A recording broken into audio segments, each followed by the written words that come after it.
Well, can Destiny as a franchise be saved? And does Bungie even want to save it? And what does PlayStation think about all of this? Well, in my latest upload, I walked through a variety of ways that I think they could essentially try to save Destiny, given the recent news from the Bungie layoffs that Destiny 3 was canceled. It actually really wasn't even in production. They were working on a spin-off game, and they were also considering doing like a 3v3 PvP game as a way to sort of spin off the Crucible, and that has all been completely shelved, with the majority of the staff being moved to Marathon and Destiny 2 seemingly being put into coast mode. And so I walked through a variety of ways I think they could turn things around, different options. A lot of people agreeing or disagreeing with things I said about like a Destiny 1 remake.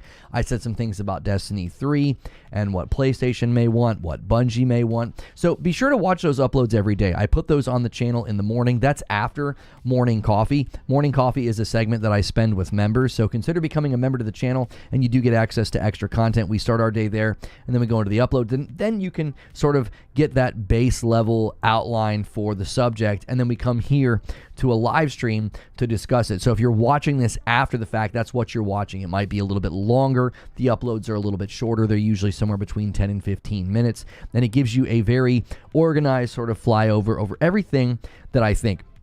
And then we hash it out in the live stream environment, because we got into this last week on Friday with my segment that I do on Fridays called Gaming News This Week, and we really got into the meat of it, and it was really interesting. There were a lot of different perspectives, so be sure to leave a comment below. Be sure to hit like if you're watching this later. I'd love to know what you think about this subject, but you always want to start with that upload. That way you can know what I think.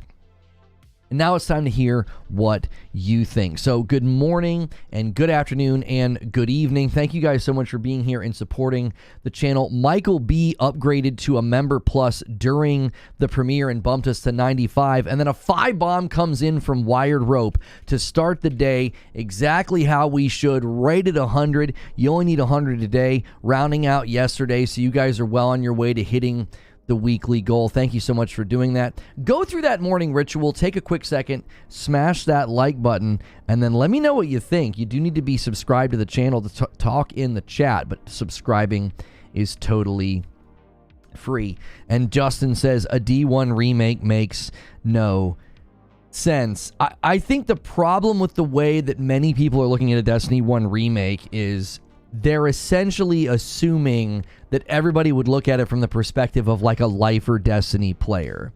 And number one, I think a vast majority of the lifer Destiny players would play a Destiny 1 remake. Like, you're going to claim that you wouldn't, and I know that you would. But also you have to consider that that would be a really, really great beginning access point for new players. They've been trying to get new players and really haven't been able to. And I think we've seen people dive in brand new with remakes and remasters, people that felt like they missed out on the game. I've been doing that recently. You know, I missed out on TLU 2, so the remaster was a great way for me to get back into it. A lot of people, you know, did the same thing with TLU 1. So you're giving people that, you know, that entry point, that access point.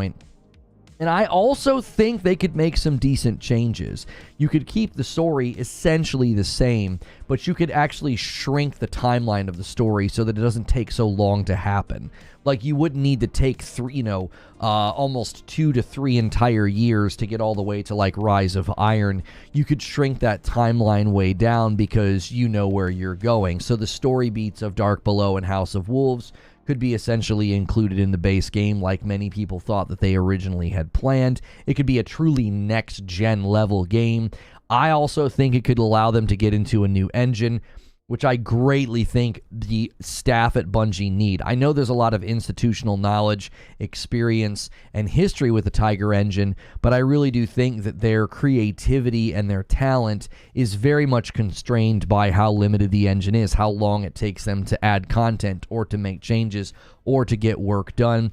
I don't think much has moved in that way. I know it's better than it used to be originally when Destiny 1 came out. I mean, there were reports, the Jason Schreier, report, touched on this, that just, going in and moving around things in an environment took a really long time. They'd have to load the environment like overnight. They'd basically have to like go home and come back the next day and Hope it didn't pull an error, so they could sort of work in the space. And that was one of the challenges they faced with adding content or updating content in an expeditious way. So I've continued to think a new engine would really help. I'm basically trying to give Destiny a fresh start on all fronts. We need fresh leadership. I think you need a new engine, and I think you need a fresh start. Now, either that's a reset of Destiny 2 or a remake of Destiny 1 or Destiny 3, like something to allow everything to sort of hit that reset button. Eugene says, I don't know how much trouble Destiny actually is. The game generates significant amounts of money. The problem has been Bungie using the money on failed side projects. If the money was spent on Destiny, was being used for Destiny, there wouldn't be as many of these problems. Well, I think the concern now, Eugene, is I don't want to put out the idea that the game is like dying or in danger, but it's very clear it's been deprioritized. It's very clear that it's going to get less bandwidth. It's going to get less content. That will naturally lead to less money coming in from the community. You're going to have less people playing. You're going to have people spending less money. Like, it's clear that Destiny 2 has been lowered on priority. It's going to have less people working on it. It's going to have less money invested in it. And I don't disagree with you. I think if they would have been pumping the money back in, at the very least, maybe partnering with another support studio. Like, I believe that Destiny at one of its peaks was when they had so many, support studios. They had High Moon Studios, and they had Vicarious Visions. John always is the agent of chaos and bumps us past 100 members and takes us to 101, renewing his VIP. Says D2 is too unwieldy. Old engine, huge file size on console. Next gen console is the perfect opportunity to reboot. They did similar when they dropped the PS3, Rise of Iron, if memory serves. Yes, when Rise of Iron came out, they no longer supported old gen. And I owe you guys 5 members because we did hit 100 this morning. Every 25 members, I give 5 back, and you guys get to carry everything over from the previous day. It's not a reset like we used to do. So you guys were very close to 100. So that's another great way with this change. You guys actually have an easier time hitting those goals. They declined my recent appeal. So this guy says, who knows, Luke Smith might create Payback and a new develop team. I mean, if he does Payback, he would need to not make it a Destiny game. That would be the fundamental thing, is they would no longer have a right. They would no longer have a right to the property and the IP. Paul says it was making revenue for sure, but they had over 650 staff working on it. I doubt Destiny has been making any insane profits. Why else would Activision let it go? Well, according to the reports that we're getting, more and more stuff coming out from staff. Apparently, Activision was like, and this is something that actually Microsoft said as well, they just burn through cash. They when Bungie, and this was actually really, really funny. I remember both Pete Parsons and Deej just completely not telling the truth about this. They told the public that there was no such conversation with Microsoft about potentially selling to Microsoft. Well, that was a lie, okay? We now have it as a matter of record. They were indeed courting Microsoft, and Microsoft was like, yeah, they're just burning through cash, so no. And a 20 bomb comes in from MASH, and he starts the day strong. Holy moly. Nice little injection there. MASH continuing to be so incredibly generous to this community. Make sure and say thank you to him. Thank you to everybody who's upgraded as well to Member Plus. We're very close to having 500 people at Member Plus and above, and when we hit that milestone, every 100, I'll do something with you guys on a Saturday, because I know a lot of you can't come to Friday nights. It's routinely in the top 10, if not top 5 moneymakers every year. Yes, but this is something that you and I always butted heads on, Eugene. We had the similar conversations about the Purple platform and how I continue to tell you that it wasn't profitable. And you're like, well, look at how much money they're making. Look at how much money they're making. And now come to find out, Purple's not profitable, right? This is a similar situation. The Bungie, Destiny has been a top earner. Who cares if you're burning through the cash? Does it really matter? You could be making money hand over fist as a small business and just burning through it on, who knows, maybe you got a bad deal on your lease, and so your rent every month is through the nose. Maybe your property taxes are through the nose. And you're like, well, on paper, you guys look like you're making a ton of money. Yeah, so we're burning through it. It doesn't matter. And that's what it seemed like Bungie was doing. Now, to your point, Eugene, they could slow down, trim down, and continue to generate very good money and put things back on course. They've trimmed down to 850 employees. You've lost leadership. Some of those guys were making insane amounts of money. So now you're no longer paying out those salaries every year. That could be a significant help in what we're talking about. Like, yeah, Paul says revenue's not profits. Like, you're not wrong. But we always butted heads with this when we talked about the Purple platform. I'm like, dude, I've been told by multiple people that Purple is not profitable. It doesn't matter how much money you make if you're burning through it too fast. My property taxes are through the nose. Yeah. Living in Kentucky, dude, my federal and state was terrible this year. It was awful. Like, Jiminy Christmas. It's bad. As a Destiny lifer, says King Sovereign, even I recognize that a big reason the game is not accessible to new players is because a good chunk of the lore requires YouTubers to explain it. Chaos Engine says, nope. Answering the title, Destiny has burned out on the slow drip fed story for such long gaps between progressing the narrative and being slow to balance PvP burned me out hard. Good to see you, Chaos Engine. I know you're from like the OG days. Eugene says, if I run a business and take all the money out of it and spend it on hobbies instead of reinvesting in the business, I can't claim my business was struggling. Yo, Jack Kennedy jumps in as a member. Thank you so much for doing that. That's a great way to get into the Discord and a lot of the members' content. Jack, if you end up enjoying yourself, Member Plus gets you into a little bit more content, and it counts toward the goal every single month. So thank you so much for doing that. As that standard membership tier, check out the Discord. Check out the morning coffee and writer's room segments that we do every single day for all of the members. Destiny was generating more than enough support for Destiny. It couldn't support Marathon and 3+ failed projects. Well, then where do you think they go, Eugene? Where do you think they go? Like, are you agreeing with me that I essentially said at the end of the video, I'm like, I just keep coming back to this gut instinct. The property is worth way too much. Like, Destiny as a piece of property, it has stood the test of time. When you last for 10 years and you are still making money as a game and you still have a player base, that's just too valuable. I think it's too valuable to coast and just leave it as Destiny 2. You've got to do something. You either nuke the site from orbit and reset Destiny 2 and maybe even change the name of the game to make it clear that you're restarting so that more players come and check it out. Or you start building Destiny 3, or you do a Destiny 1 remake. You've got to do something. Just like the blog said, they're focused on Destiny and Marathon. Yes, but Eugene, according to people at the company and multiple reports, the vast majority of the staff has been moved to Marathon. That to me sounds like they're turning Destiny into a coast cash cow. They're going to let it coast, and it's going to continue to make money, but it's going to get less and less content. They don't seem to be signaling that that's what's happening. Now, the Herman Hulst email, the internal email that I got to put my eyeballs on and take a peek at, I'm not going to read it to you or put it up on the screen, but I got to lay my eyeballs on a Herman Hulst email, and this man sends an internal email to PlayStation with a ton of ownership language, and he seems to indicate Destiny's not done. Like, I think they view the talent at Bungie and the IP of Destiny as very, very valuable. I can't see them just being like, yeah, put all your eggs in the basket of Marathon and just let Destiny 2 coast off into the sunset. I don't know what that means as far as D3 or whatever, but they're cutting the BS and focusing their money on their moneymaker. That's not what multiple reports I read indicated. It seemed that they were putting more people on Marathon. They need to strip the team down to a core team again, game devs only. I'm not in disagreement with what you're saying. I'm saying it doesn't look like that's what they're doing.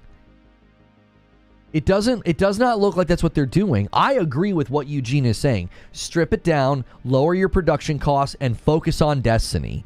Yes, you can focus on Marathon, that's fine. But if Marathon doesn't pan out or Marathon doesn't make enough money, you've still got Destiny. I agree with you, but it doesn't look like that's what they're doing. It looks like they're focused on basically putting more eggs in the basket of Marathon. Danaheim says a D1 remake sounds like a version of classic WoW. It might be successful enough to climb Bungie out of the hole, but its games as a service potential seems limited compared to D1 plus or D3. Yeah, I mean, I think that's possible. Then this guy says step one, get rid of Pete Parsons.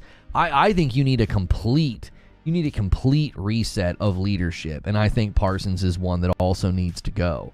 I just think the general vibe around him and the general vibe around his leadership, it's like I know I read a take on Pete Parsons was that like he's basically right now being paid to take the brunt of this.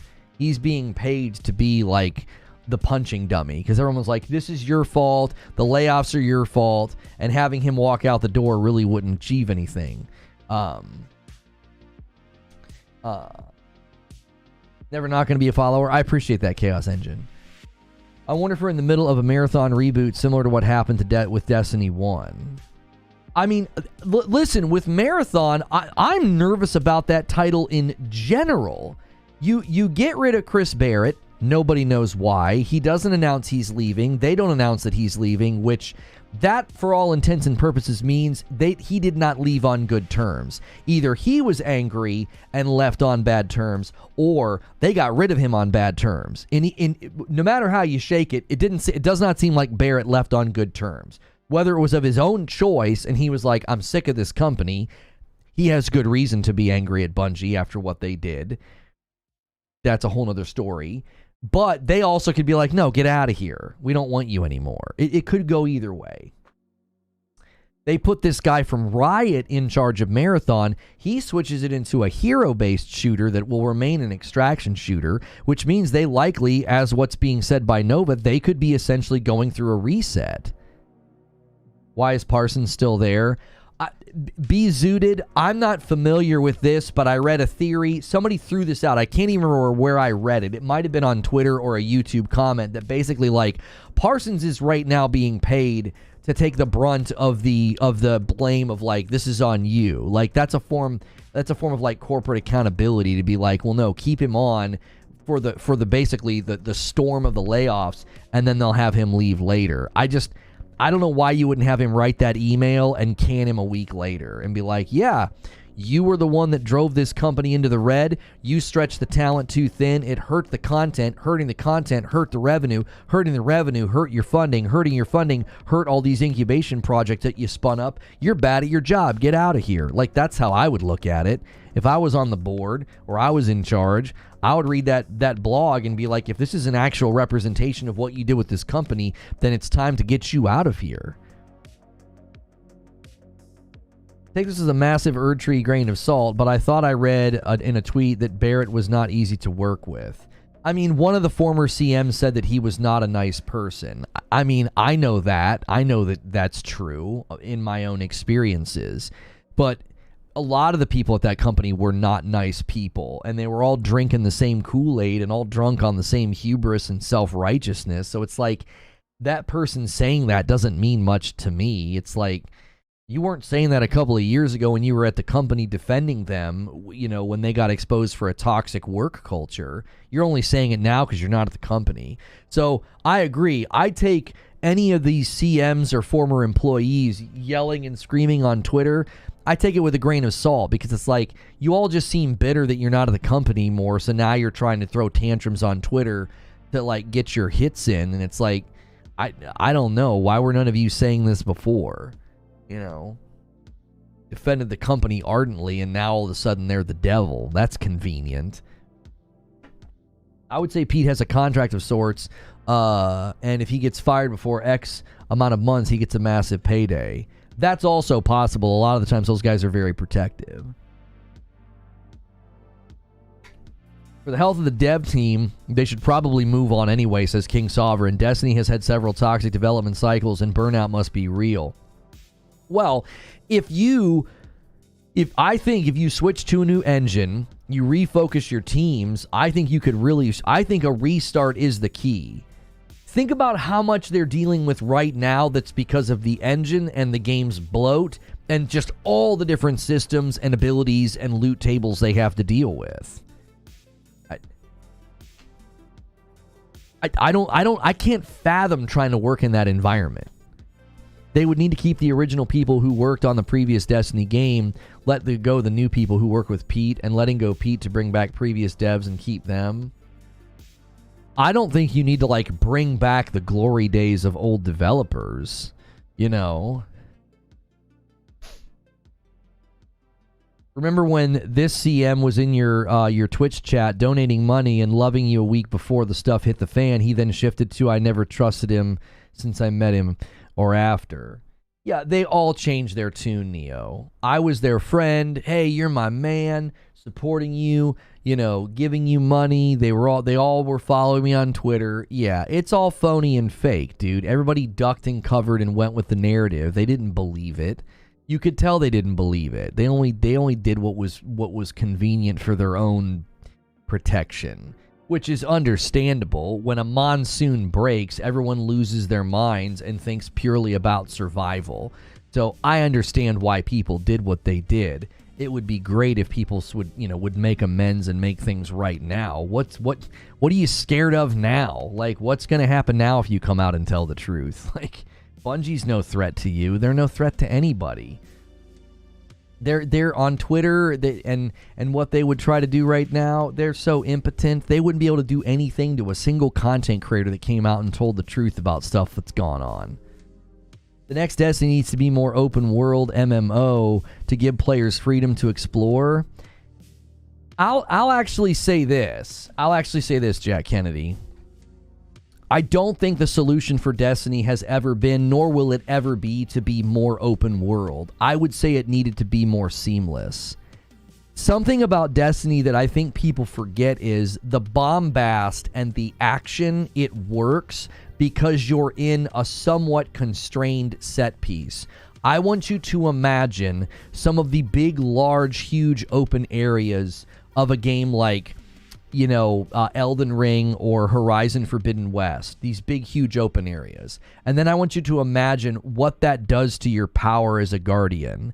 It makes all your jumping, dashing, slamming, and punching feel a little bit neutered. You don't feel quite as godlike. If you go, I really do mean this. I think there's a psychological impact of the size of the area they let you play in. And if it's just constrained enough that there's walls and blocks to jump up on and things to do in verticality, and the enemies are within a certain amount of proximity of you, it gives you this sense of strength and power. But if you see enemies that are super far away and there's these big, huge open vistas and landscapes, I think that robs the game of that power fantasy. I don't think you would feel as strong and as punchy. Wired Rope with a $5 super chat tip says, all I'm going to say is the people who made content around the game have seen the writing on the wall, and they're tying their brand to one game was a mistake. I'll be honest with you, Wired Rope, I don't think most of them are saying that it was a mistake.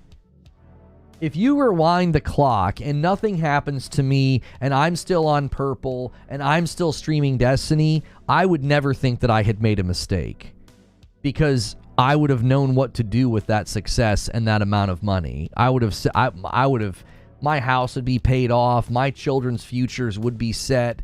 The amount of money that most of those people have made, they're not like, oh, shucks, I made such a mistake getting into millions of dollars covering this game for the last 10 years, right? Like, I started covering the game full time around 2015, 2016. So I'd be coming up on a 10-year anniversary of practically full-time streaming and playing that game if I was still doing that. The amount of money that I would have made over the last 4 years, I don't think I would have turned around and been like, that was a mistake. Now, obviously, I think I've proven that I can branch out into variety. So I would have been doing that. I would have been doing that over the course of time. I think over the last 1 or 2 years, I would have been branching out into variety. it's so hard to know, right? It's so hard to know what my motivations would have been, what my brain would have said, what my thoughts were. But you have to remember, I was building shows like Split Screen and the SNTR Network, and I was building. I had 2 other game show ideas that I had music for, I had titles for.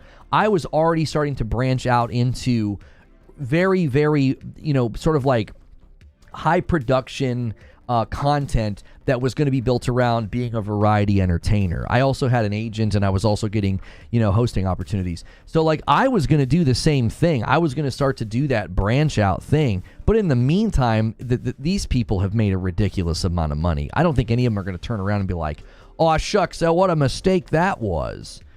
A 5-spot from Jesse Ritchie and a 2-spot. He says, great to see you again. Thank you for the $7. To be real, we don't necessarily play as lore-accurate Guardians anyway, so I personally don't see the power fantasy as much anymore.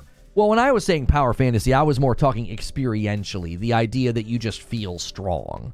You feel like you can, attack the world and blow stuff up and take on a boss. I think that works when you're in a more contained area. I really do.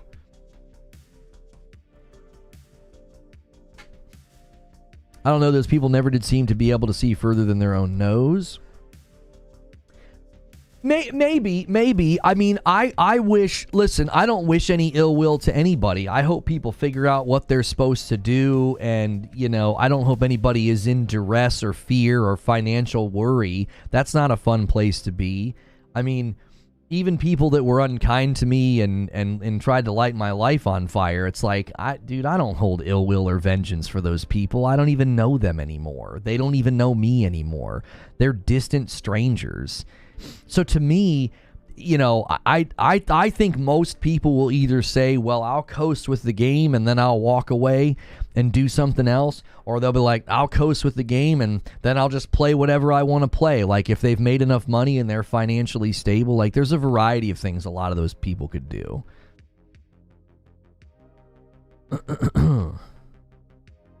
You're blowing up on Twitch and becoming one of the Twitch's biggest streamers. You could have easily just shifted to any other games or aspects and fans would have watched.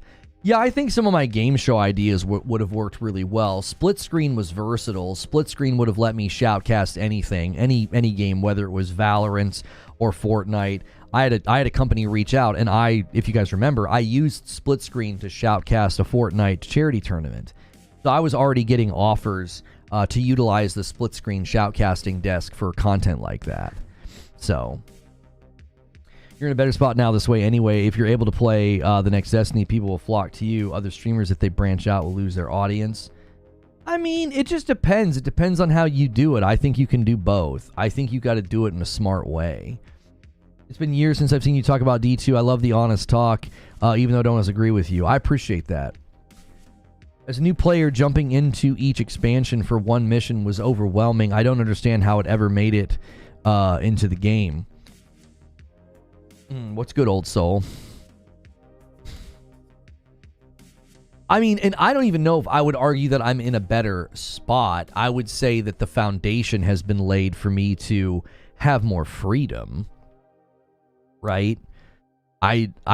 We're certainly not where I would like to be. It's a struggle, man. It's hard. It's like YouTube is way harder. It's way harder. Can you play D2 now? No. I want to know if I can, what I can do if I've been wrongfully banned from the game. I know that Bungie does ban waves. I have more than 353. I mean, I don't know what you're supposed to do. I really, really don't. I got dev banned through Steam and was never given an explanation. I was never given a reason. And when I appeal, they just close the ticket.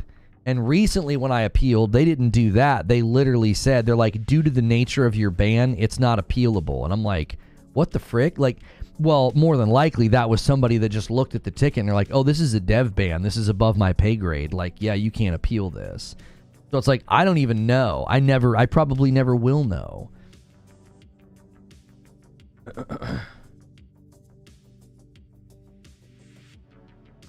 I can't believe you're encouraging or even talking about a reboot. This company has done this to OG players' wallets, selling them full price, DLC, stealing it back, reselling it.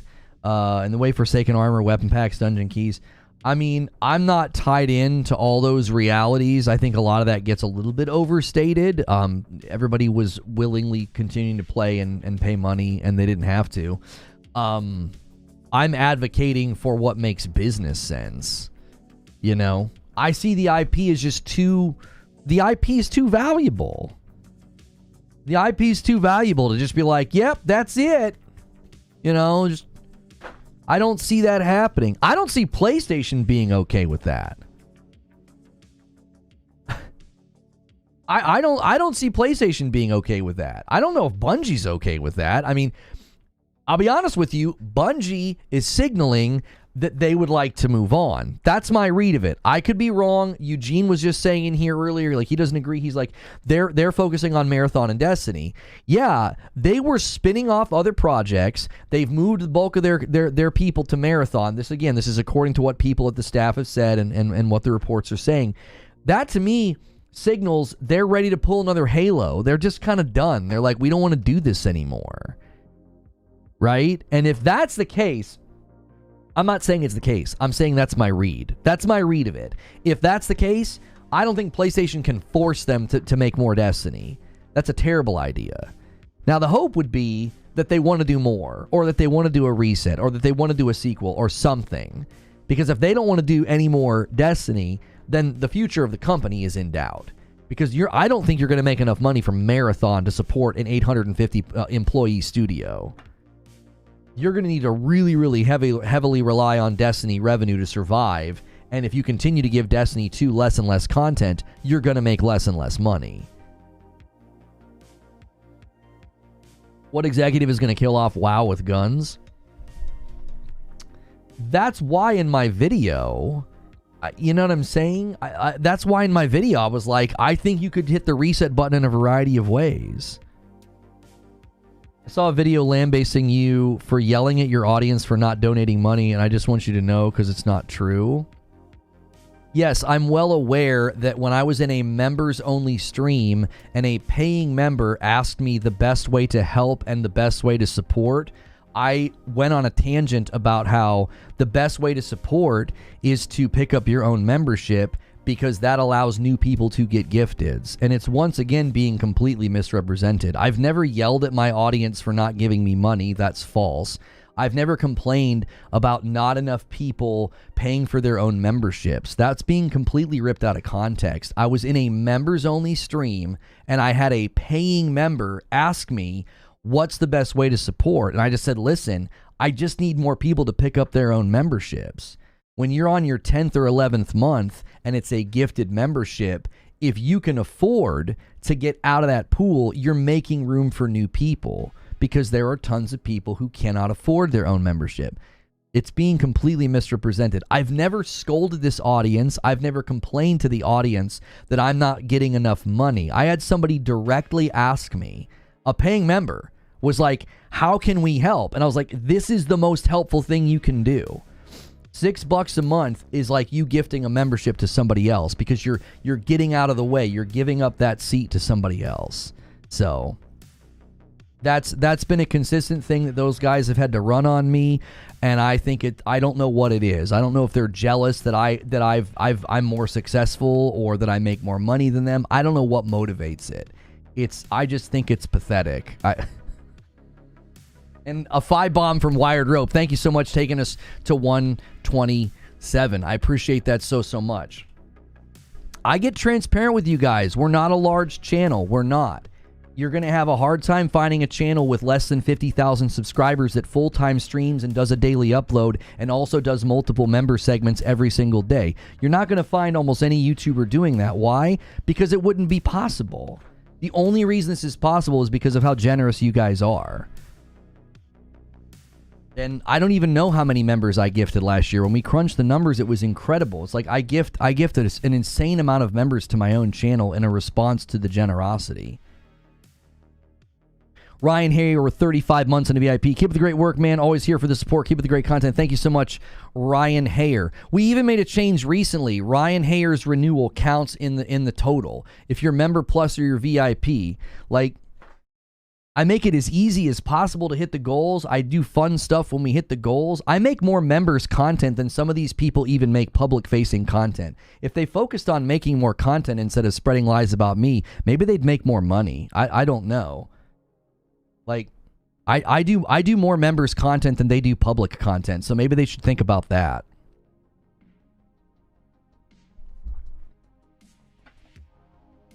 Thank you so much, Strife007, for jumping in at a Member Plus. When you guys pick Member Plus and above, it counts every single month, because that is a way for us to distinguish between paying members and gifted members. When you're paying for that own membership, man, every single month it hits this total. And Mash with the 50 bomb says, I'll show you what we do around here. Go ahead and say what you want to say, taking us an unbelievable leap up to 179 members on the day. Gee-many Christmas. He's just hijacked chat. Chat's going to be nothing but Mash's gifted members. Listen, while Mash is doing that, chat's going to take like a brief pause, right? We'll get back. You guys can start chatting here in a second. Just a little brief station identification. The best way to support this channel is to smash like, hit subscribe, and show up every day. That's what we stress. If you want to go above and beyond that and gift members or pay for your own membership, that is literally how we do what we do every single day. That's how I'm able to do this, right? This is how I provide for my family, all right? And this is actually a small YouTube channel, all right? Ryan Hayer gifts a member. Thank you so much, and makes it a nice crispy 180. Thank you so much.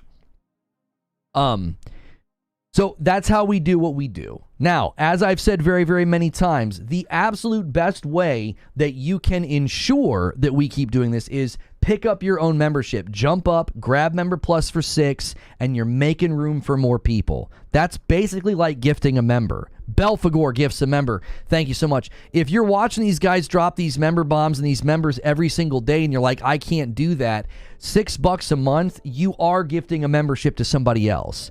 You're basically, like I said, you're giving up your seat. You're saying, I don't need this gifted membership anymore. I'm going to let somebody else get this. It's that the goal is to get new people into the funnel instead of the same people every single month, because I want new people to experience the content. That, you know, Friday night with my wife is a blast. Writer's Room is cool. It's behind the scenes. Morning coffee is a great way to start the day. That's all members content.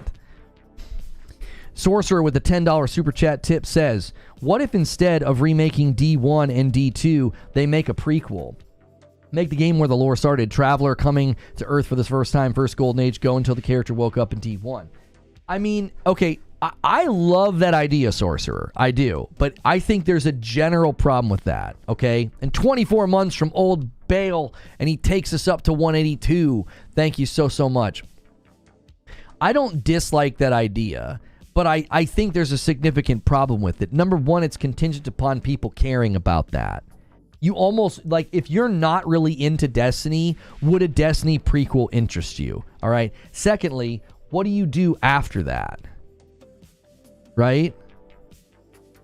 What do you do after that? That's always going to be an issue. Are you gonna walk people all the way? Are you gonna walk people all the way to D1 and let them roll over? Reckless Gambit comes back in as a Member Plus.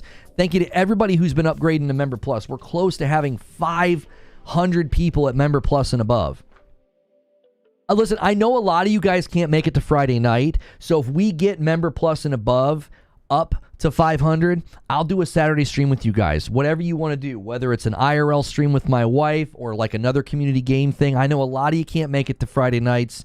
I will do that. We're wanting to see the Member Plus and above continue to go up, and we will do extra content as a way to celebrate that. I think another problem with Bungie, says the Elemental Hero, is there is multiple lawsuits from ABK, Xbox, Sony, and other companies that dealt with Bungie because of mismanagement of funds and layoffs. What lawsuits are you talking about? I'm not sure what you're talking about. Also explain the new super. How do you explain the new super? I'm not sure what you're asking, Jay Wright. Ochi with a $10 super chat says, I said it 3 years ago and I'll say it again. Bungie failing is something I've been waiting for a long time. I've grown to dislike the company so much, I hope it continues to fail. I mean, I don't ever want to see a company fail. Like another 10 spot from Ochi says, I hope that the people find other jobs, but I want Bungie to be a cautionary tale for other companies to see. And Lethal Escape jumps back in as a VIP, man. Member Plus and above continues to thrive. Thank you so much for everybody that does that. I don't want to see a company fail. You're like, well, it's a cautionary tale. I think right now, you have a good enough cautionary tale. We don't need the company to fail and go under. Seriously, I don't think that benefits anybody. You're talking about 850 people in a sea of people being laid off, by the way. I think right now they already are a cautionary tale. Hubris has come home to roost. Like, I don't think they need to fail in order for that to happen. I hope you don't think I'm in the camp against you. I don't think so. If that's your 10th super chat to my channel, and your account's been around for a very long time, I'm not concerned about that.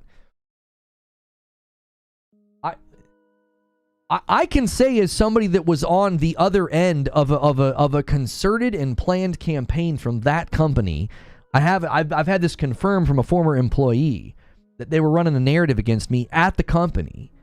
I still don't want the company to go under and have people lose their jobs.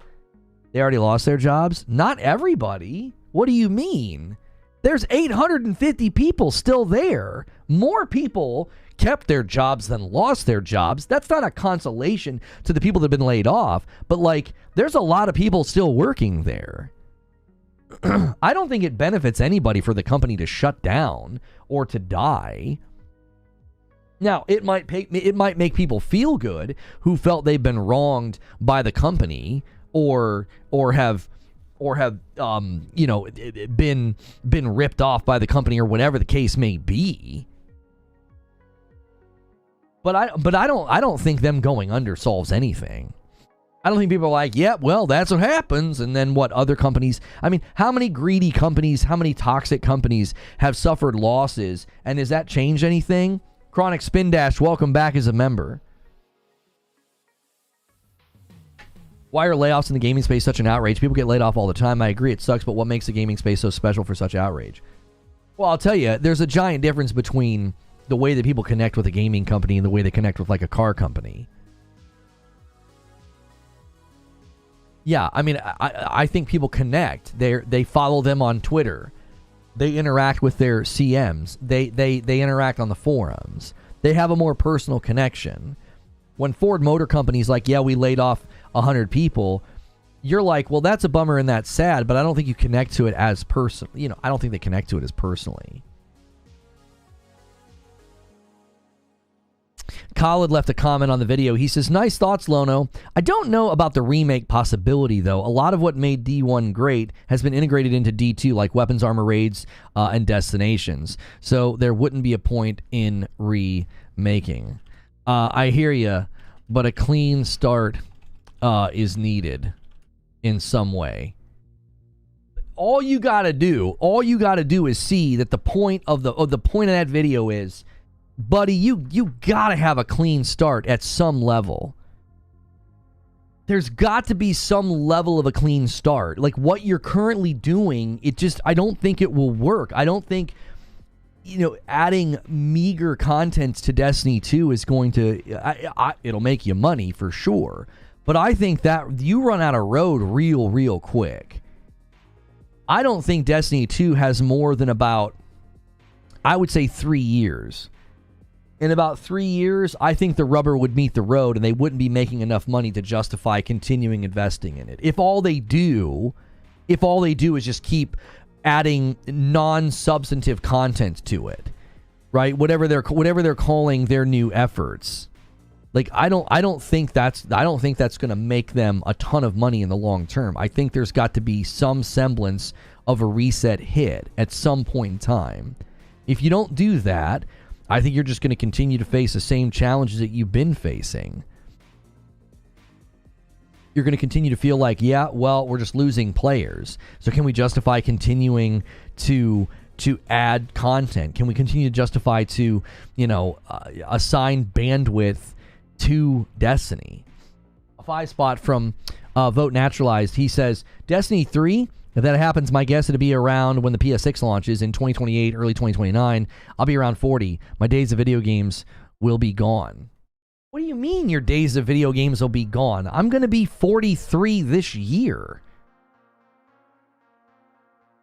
D3 ain't happening. Well, here's a theory I'm going to throw out there, Trevor. They were never making Destiny 3. Okay? They were going to do spin-offs.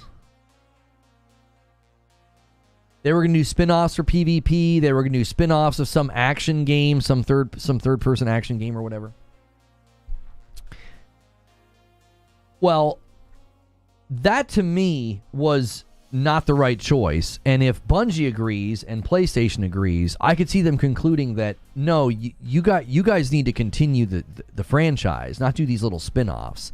And another gifted comes in from Patrick Q. I actually owe you guys a 10 bomb, so I need to do that now before I forget. Because MASH went absolutely crazy with the 50 bomb. So here's the 10 that I owe you guys.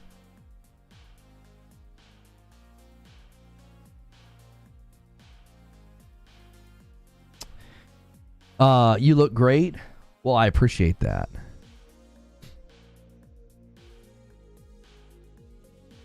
Like, I could totally see them saying, listen, I don't know what y'all were thinking, but spinning up all these little projects and thinning out your talent, that's what led to the problems. Oh, you're not making enough money? Oh, the demand for your product went down? Do you ever think it's because you thinned out your teams? Do you ever think it's because you weren't doing enough to make the game feel good and continue on? Thank you, Mr. Polar Bear, for doing a member plus. I appreciate that, man. All member plus and aboves count in the total every single month. If Destiny 3 launched, would you play it? Yeah. It's different leadership. The people that I had issues with are largely gone. I mean, you know, I just continue to think that it's time for people to just put the past in the past.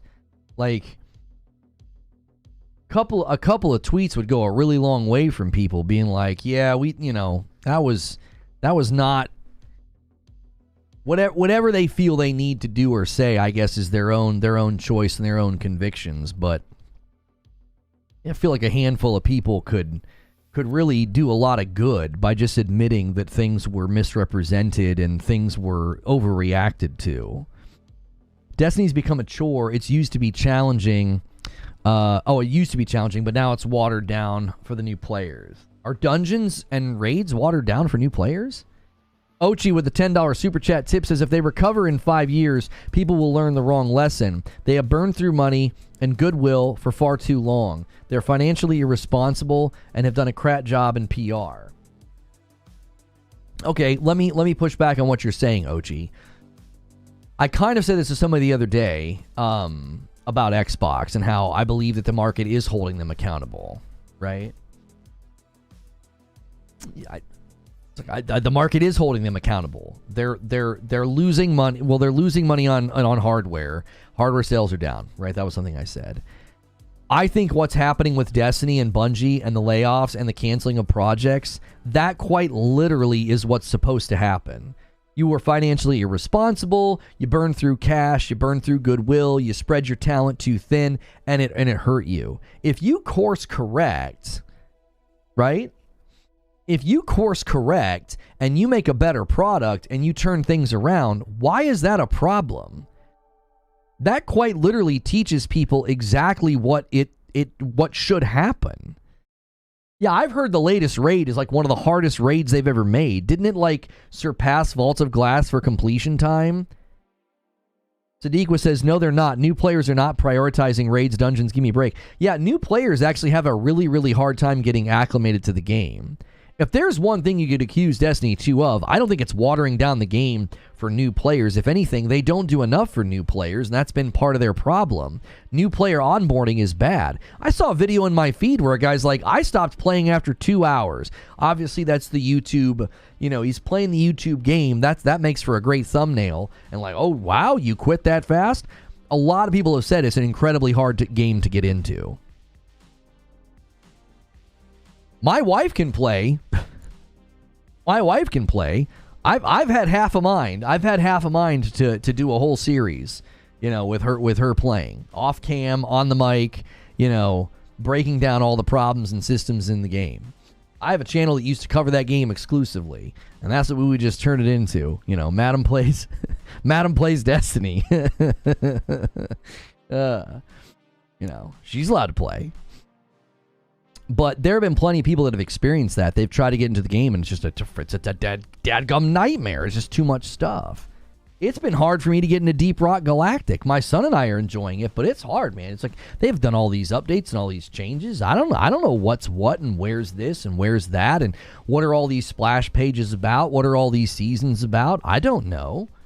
There was no effort when I booted up Deep Rock Galactic to acclimate me to the game and the updates and the content. It was just like, here you go. And I was like, okay. So I poked around for 15 minutes and finally kind of figured out what we could do.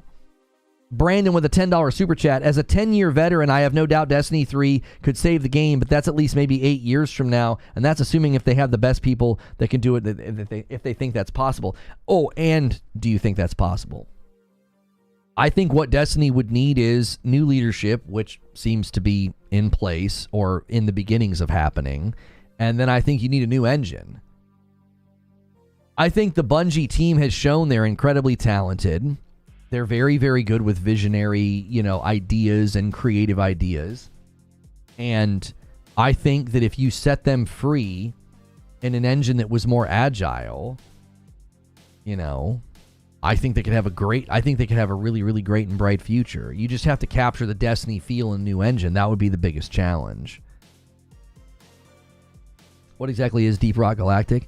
It's a really, really fun co-op game where you pick from one of 4 classes. You go down on on a planet. You're like down in a cave system. You're trying to look and mine for rocks or like set up pipelines while you're getting attacked by bugs. And then once you're done, you extract. And every time you do it, you level up your stuff, you level up your characters, you level up your guns, stuff like that. I like a game like that when it's not PvP. That's an extraction game, but there's a sense of you're invested in your character and your abilities and your power, and it's PvE. I'm Skyfall left a comment on the upload from today. He says, Marathon needs a single-player campaign instead of just being a small multiplayer shooter. I'd love for a Destiny reboot include a true single-player campaign. Yeah, I agree. I think there's a lot to be said for... Resetting's not the play, says Iron Lord Reptar. Remake isn't the play either. What is the play then? D3? Destiny 3? If you don't think... And that's fine. I'm open to disagreement with on this. I was just throwing out ways that they could do it. I wasn't saying which one I thought was the best or, which one I would prefer. But if they're not going to do any kind of a reset or any kind of a remake to sort of basically have that wash the slate clean situation, then what do you want me to say? How do you get the game into a state where it's not where it is right now? I don't think it ever goes up. I think it only goes down. I do. I don't think you can go up from where they are now. You can only go down.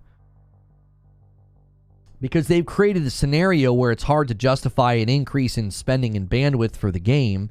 So it's going to get less bandwidth. It's going to get less content. And that just creates a downward slope of less engagement, less players, less money. And then you keep coming back to the same conclusion. There's no reason to invest more money or bandwidth into this. It's not making us enough money. Unless, like I said, if PlayStation walks in the room, if PlayStation's in charge now, if Herman Holst is in fact in charge now, and he says, listen, this property's worth too much. You guys got to start working on the next game. Build those early foundations. Figure this thing out. This property's worth too much money.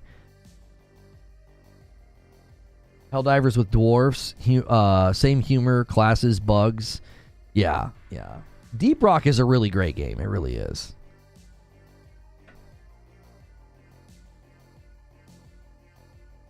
Just place another order with Gamer Advantage and use code LONO. Hey, man, I appreciate that. A lot of you guys might remember back in the day. Gamer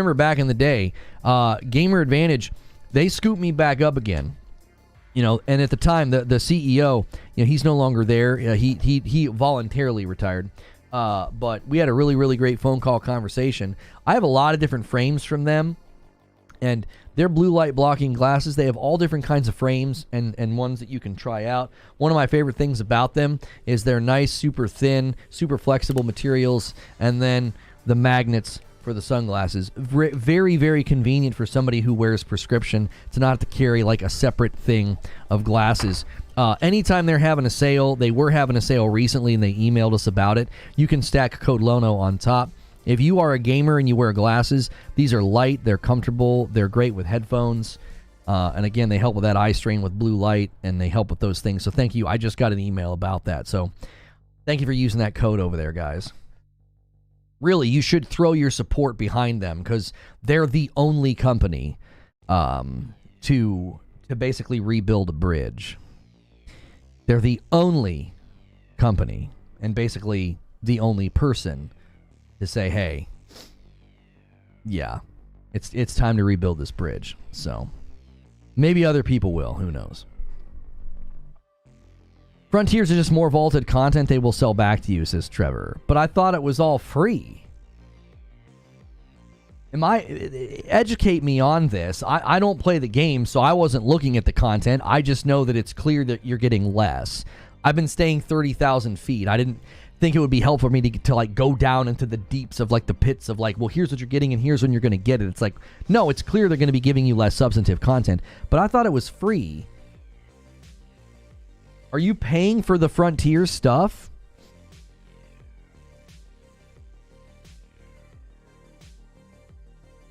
I bought them specifically for the Blu-ray blockers. They're awesome for gaming, and the clip-on shades are great for motorcycle riding. Yeah. I would love to see a Destiny in a medieval setting. I mean, I don't think switching the setting would do much. I think the space fantasy works well for it. Ochi with another $10 super chat tip said, people can be forgiven, but companies need to fail for others to learn. I've been in corporate America for too long to see this any other way. Leadership needs to stop failing upwards. Right, but okay, let me ask you something, Ochi. A lot of leadership's gone. A lot of people are gone. They've laid off a bunch of people. Okay. When you say they need to fail in order to learn, don't you think that has happened? I feel like you're being extreme. Like, I don't disagree with the principle. I'm all about consequences. I am. I am. And I think consequences show up in a variety of ways. I think people are right now continuing to have the choices they made come home to roost and come knocking on their door, right? And I think it's all deserved and self-made. I mean, I can celebrate justice. I can celebrate appropriate consequences for wrong actions. But in corporate America, or just corporations in general, you think failure needs to be the utter decimation and destruction of the company, going down from 1,300 employees to 850 and facing potential, other financial problems and facing other potential layoffs? You don't think that's enough? Like the beatings will continue till morale improves kind of a situation? It's like, no, this isn't good enough until they're gone and until they've completely vanished from the face of the earth? And I think the unfortunate reality, Ochi, is that all the pain they've gone through has primarily been felt by people where it's not even their fault. They're not the ones that brought this about. I'm being extreme, I agree, says Ochi, but it's how I feel towards Bungie. I'm not making any type of balanced argument. Right, listen, Ochi. I can fully understand having a very strong emotional, internal sense of frustration and anger at that company. I, of all people, know exactly what that feels like, probably at a deeper level than any of you could. I don't know if anybody could get to the depths of frustration and rage that I have felt about that company in particular, okay? But I mean, I've had to learn to set that all aside and see that it's poison, and that there are probably way more people at the company that had nothing to do with where the company is. They had nothing to do with the toxicity and the hubris and the self-righteousness and the attacks. There's probably way more people at the company that go in every day and they're head down and they do their work and they love their job, and it's like they don't even know what any of this stuff is. You would think in a company that size. So, I mean, I've just had to set a lot of that aside. And I get it, I get it. It can be frustrating to see a game you love and a company that you supported, turn into something that you feel is bad or wrong. Believe me, I know firsthand. I spent half of a decade covering the game, and to be turned into a villain over virtually nothing, and to be turned into something that will follow me for likely the rest of my life, and none of it's true. It's like, yeah, it's really easy to be like, wow, that's pretty dark and that's pretty twisted that people would do that. I think if I can set that aside, you could probably set aside the fact that they sunset content and sold it back to you.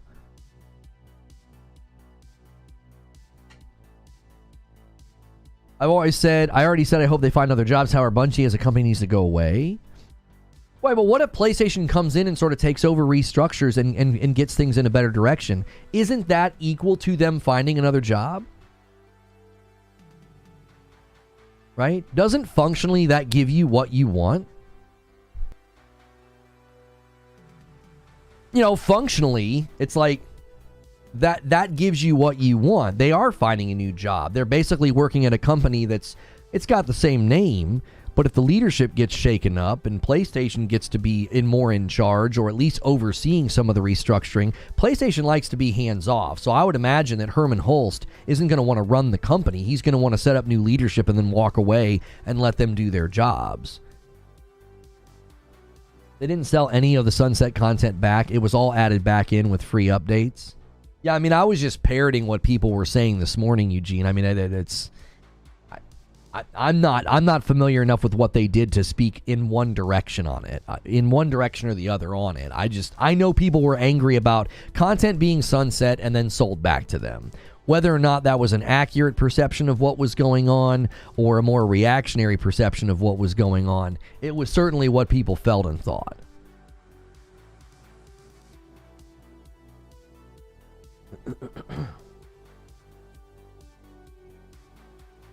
Many Bungie haters was the same energy with Activision and Bobby. Right, when companies get to be a certain size, I think you need to protect the company. I mean that. I'm not some corporatist. I'm not. I care about the people. It's like, for the longest time, I have tried to tell people since 2020 and 2021, I have tried to say, it's the leadership. It's the leadership. Not just at Bungie, but with everything that happened with me and all the nonsense in 2020, it always came back to men in positions of power who abuse those positions. And they will always get what they deserve. Always. It's an unfailing axiom that I believe to be true. And I tried to say back then, I was like, listen, this stuff always comes home to roost. Always. You can't run a company that way and not have it come back around. Well, it's coming back around. And the sad thing is as it comes back around, it ends up hurting people that likely had nothing to do with any of it. That's the big problem is, oh yeah, sure, people that maybe deserve to get canned and bumped probably did. I think some of the leadership got what was coming to them. But a bunch of the people that got laid off were just in there doing their job. They were just, making art assets or, making levels or who knows what they were doing. Zach Johnson with the $5 super chat tip says, just an optimistic take. SIE has studios that make bangers like Santa Monica and Naughty Dog. You think Sony can get Bungie to that tier quality? I think Bungie has the talent. You'll notice every time that, so Herman Hulst sent this internal email, and it once again echoed the idea that there's so much talent at this studio, we have got to retain as much of these people as we possibly can. Like, we can't let these people go. If you go to Hiroki Totoki's comments, it was, I believe that was earlier this year. I believe that that was earlier this year.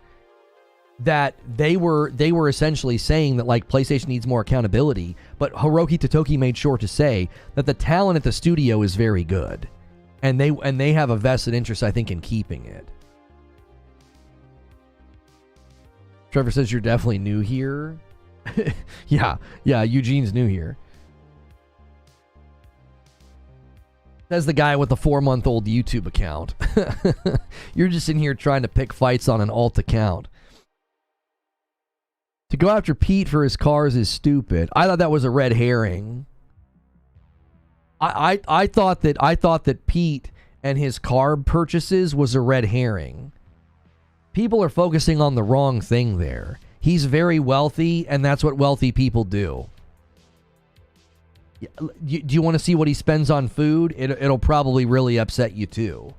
He probably spends money at 5-star and 4-star restaurants more often than you probably blow your nose. Like, that guy is constantly spending money at that. And when you're at that level of wealth, they live at a level that we don't.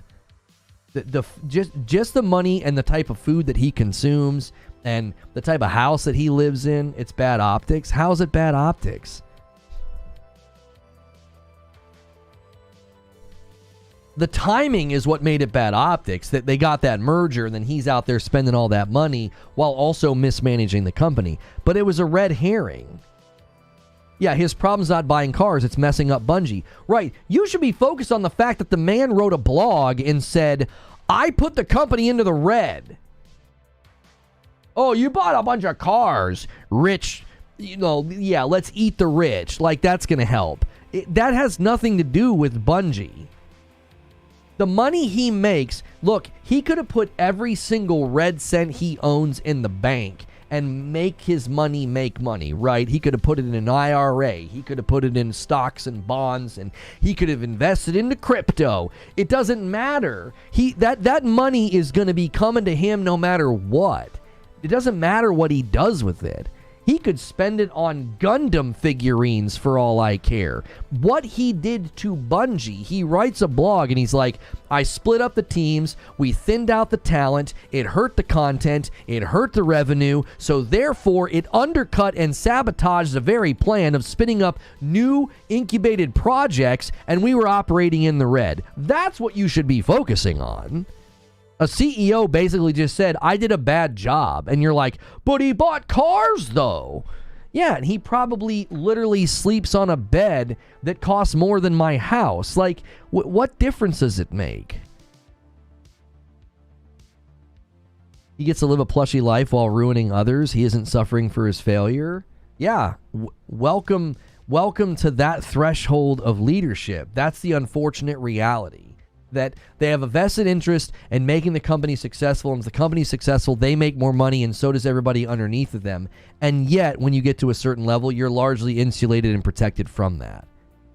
Yeah, sure, he's probably going to end up making less money in the long run, because if he would have done a better job, they'd be in a better situation, they'd be generating more money, he'd be getting better money, he'd be getting better, return on all of the investments of the company.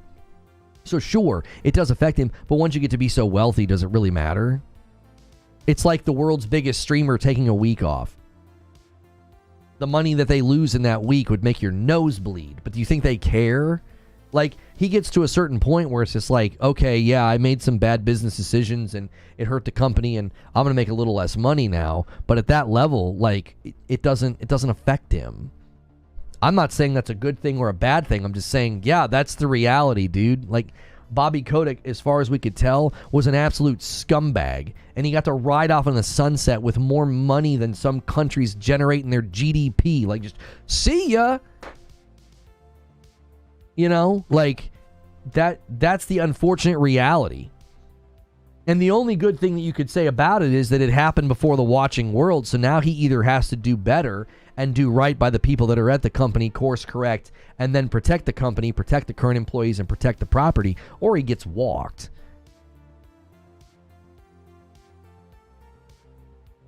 Don't forget that he allowed all of the woke stuff in the story. Yeah, I know everybody's focused on the go woke, go broke. I think that continues to be a fundamental misunderstanding of what makes these games fail. I have people now claiming that I'm pro woke, and I'm like, Yeah, you know me, guys. I'm super pro woke. No, I just think it's a convenient excuse for every single game that does poorly for somebody to yell and scream about something that fundamentally isn't why the game failed. Like, that's not why Bungie and Destiny are in the situation that they're in. Because they decided to do, more progressive, more left-leaning decisions with their game. Now, I will say, this is where I do agree with the go woke, go broke sentimentality. I think the way that Bungie was handling their blog and their community managers and their public presence, basically planting a flag on very divisive issues, yeah, I think they drove people away from their game, for sure. For sure. You weren't here for Lono's reviews of Captain Marvel and She-Hulk. I actually wasn't bothered by Captain Marvel nearly as much as She-Hulk. Good golly, I dislike She-Hulk. The message. But the point is that I will agree with you that what they did with their Twitter accounts and their blogs and being like, there's no muzzle big enough to make us quiet on these incredibly divisive issues. It's like, yeah, that probably drove people away from the game. It's like, oh, I follow you on Twitter and read your blogs to know what's going on in the video game, and you just posted a blog about a very, very divisive, social topic and social issue. Wow, that really makes me feel welcome in your community.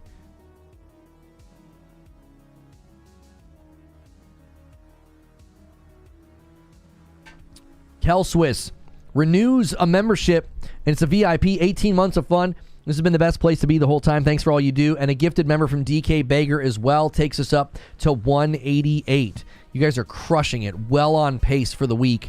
100 members a day is all you need, and you guys are blasting away at it. You're uninformed, Lono. They basically pushed the lever to 100% in the cutscenes, made Osiris and Saint 14 have a romance instead of writing a good storyline.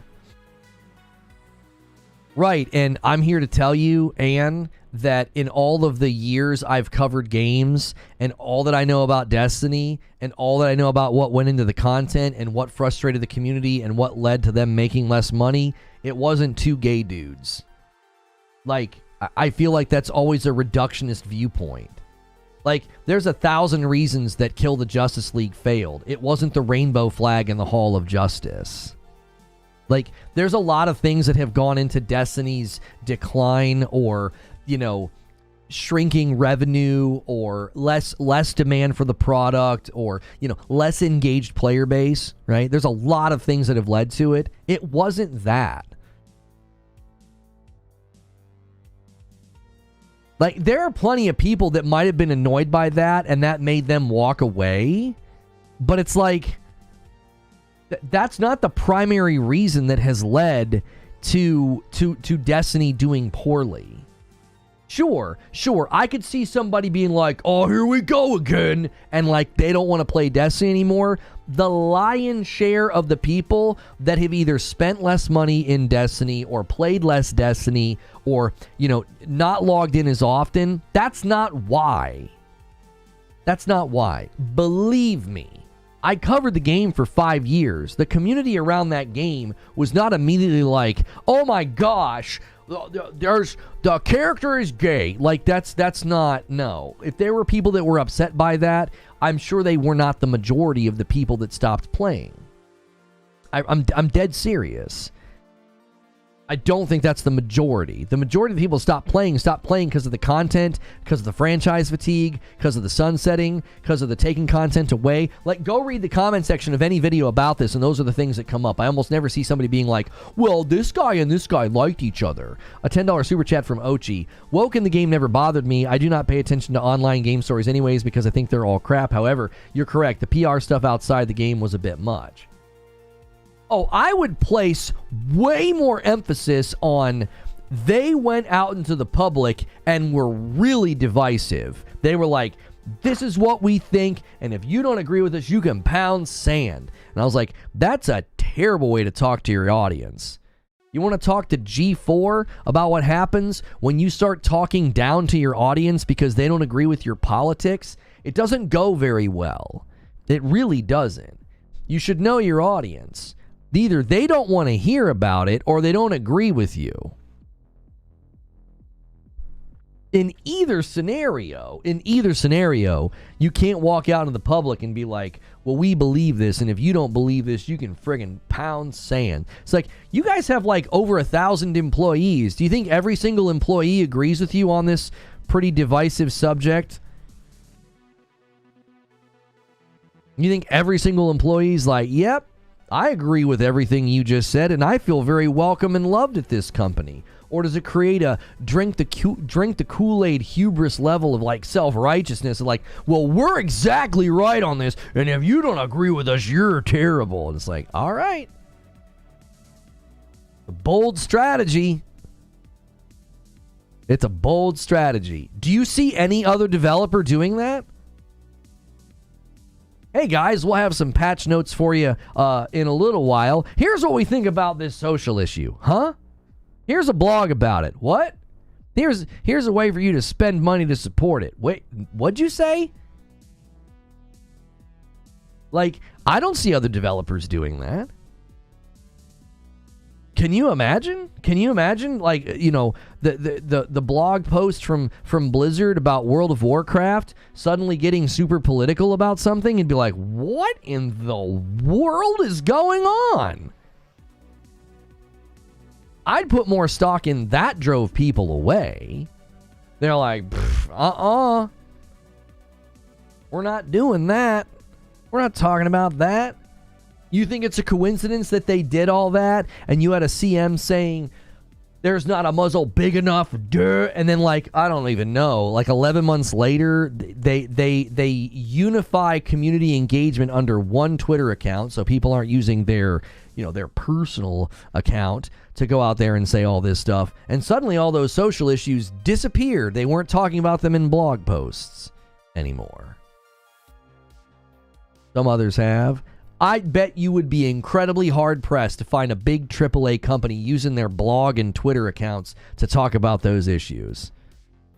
And I'll tell you what, if they did, they're not doing it anymore. You know, you'll see companies, as long as they're in the West and not the Middle East, they'll change their profiles to rainbow flags, because that's a great way to get pats on the back. Just be sure not to do that in countries that hate that, but you'll do it here. Because, their virtue is as paper thin as it gets.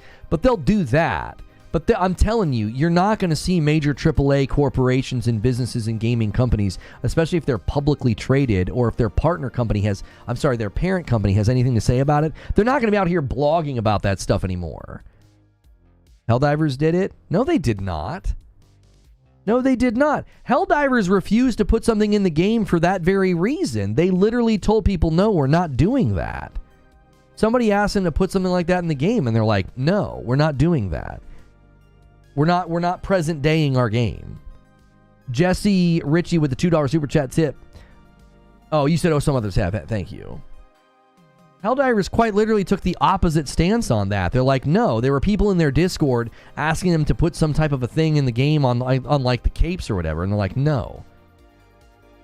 We're not going to have you guys coming in here and doing that and campaigning for this stuff to be in the game. Yes, they did. It has. Where and what did they do?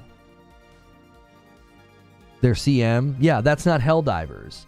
Did Helldivers use an official tweet or an official account or an official blog to talk about social issues? Or did you watch a YouTuber who drug up old comments from, years ago?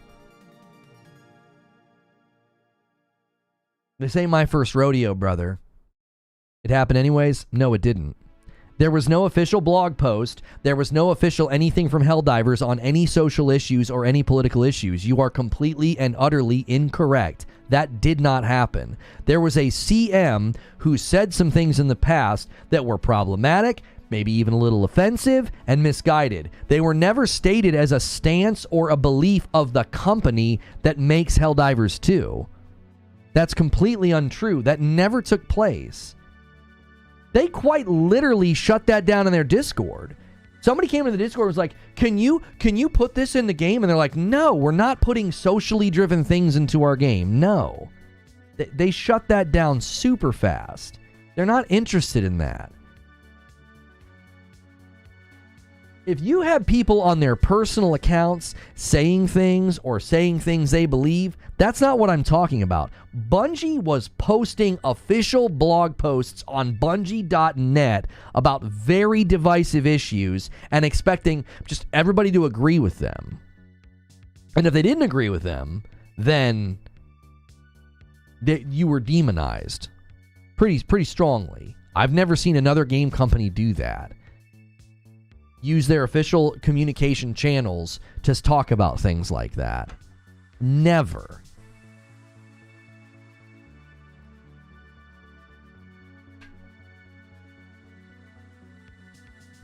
The guy, somebody fired from Helldivers, wasn't that the guy that was encouraging people to like refund or to negative review the game or something? I think that was different. I don't think that was over that.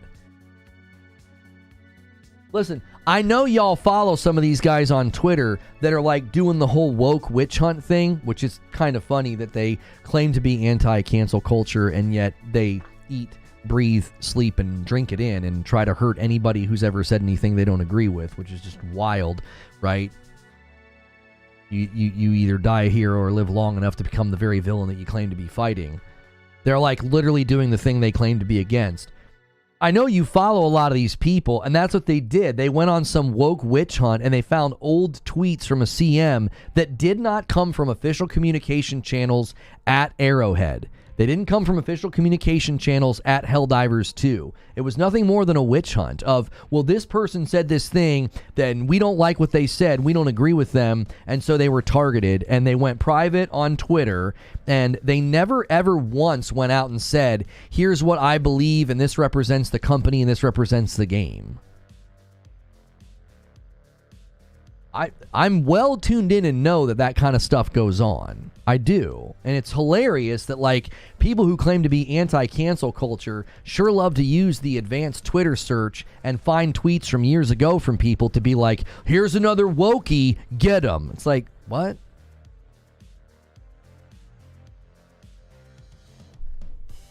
I'm telling you, you're going to have a really, really hard time going forward finding companies that are willing to do that. They're not going to be using their official channels to communicate about these things. It doesn't go well. It doesn't go well. It doesn't.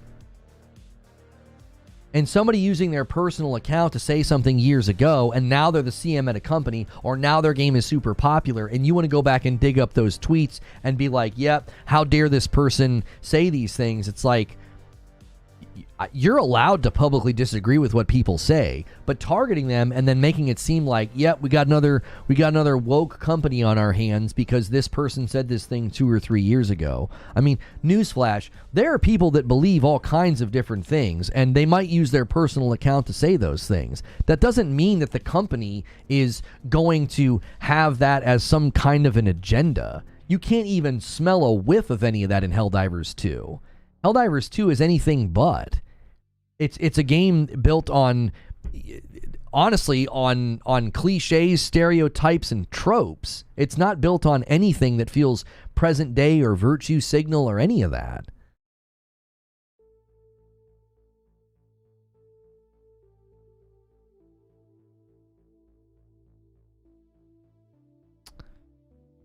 Hiroki Totoki ain't no wokey go brokey. Finish that rap chat.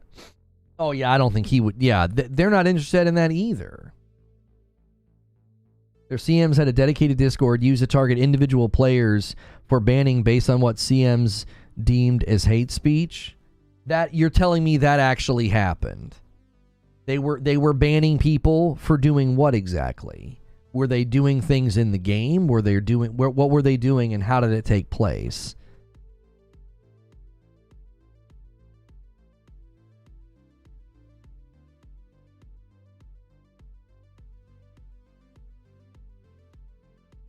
That is obviously something that you would want to say is wrong. That shouldn't be happening. If somebody, well, not necessarily. Some of these places have TOS about what you do on other platforms. Like if you go on Twitter and you go after CMs and other players in a nasty way and you break TOS, and you're not just like, hey, I disagree with what you're saying. It's the classic trope of, I didn't do anything, I got banned for nothing, and then you look at their chat log and it's just riddled with hate, and you're like, We've all seen these ban appeals, right? People that are like, I didn't do anything, I don't know why I got banned from that person's channel, and you look at their chat log and it's nothing but hate and insults. So it's like, it's always hard for me to take this idea of like, yeah, they were just banning people, and if they deemed it as hate speech, they banned you. And it's like, yeah, I've been here before. People claiming they've not done anything. Oh, I didn't say anything. I got banned from that guy's channel, and I only said one thing. Okay, what was the one thing that you said? Well, I said that they were an idiot, and I hated their guts, and I was hoping that their channel would fail. But I mean, other than that, it's like, oh, wow, it's just such a mystery why that happened to you. Bungie CMs would block you just because they weren't interested in bringing together the community. They were interested in dividing the community. Well, right, and I think that was part of the problem. That's a different thing entirely. That's a different subject entirely, right? Under the subject of using official communication channels to talk about super divisive social issues or political issues, I think that's stupid. Bungie shouldn't have done it. They really had no business doing that, right?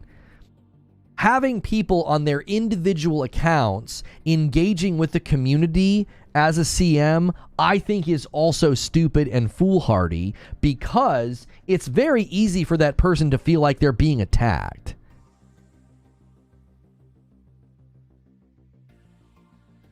Like, they feel like they're being attacked. If you log in to an official Destiny communication channel that's called, Destiny 2 Community or whatever, and you use that to speak to the community, and that account gets attacked and a bunch of hate hurled at it, that's really easy to just ignore, because it's not you, it's not your account.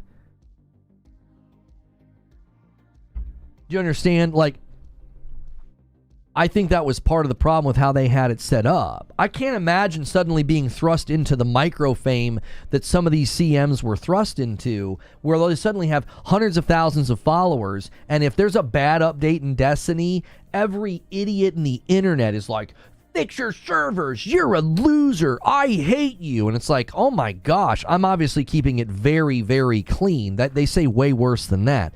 Like, that's part of the problem. You should never have somebody on their personal account out there standing on the front lines of community management. That's a dumb idea. You're basically just opening that person up to abuse. And if you're like, well, that's just part of the job, it doesn't have to be part of the job. Let people yell and scream and throw rocks at an official, corporate account. Don't let them do that to a person who's got, like, their picture on their account and everything. Listen, as someone who has been the target of that type of thing, it's incredibly, like, disturbing. It's like, it's super, not invasive. It's like violating. It's like, oh my gosh, everybody's, saying this thing or doing this thing, and it's all this ire and hate directed at you. It's upsetting. I get why somebody, especially because it's like, as a streamer, you just kind of get used to it.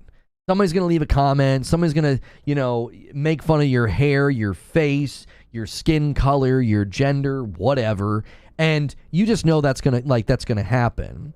But if you're like some little nerdy guy who was like really, really into the game, or you were in one of the departments managing the community, and all of a sudden you get promoted to CM, and you're a community manager out there on the front lines of Twitter, that's not really necessarily something you can train for. Like, well, buckle up.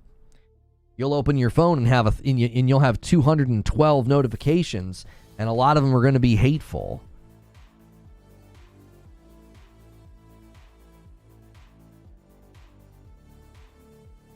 I don't disagree with that, but when they log into the official Bungie account, blocking people just for disagreement over political stance is stupid. Well, if they were doing that, sure.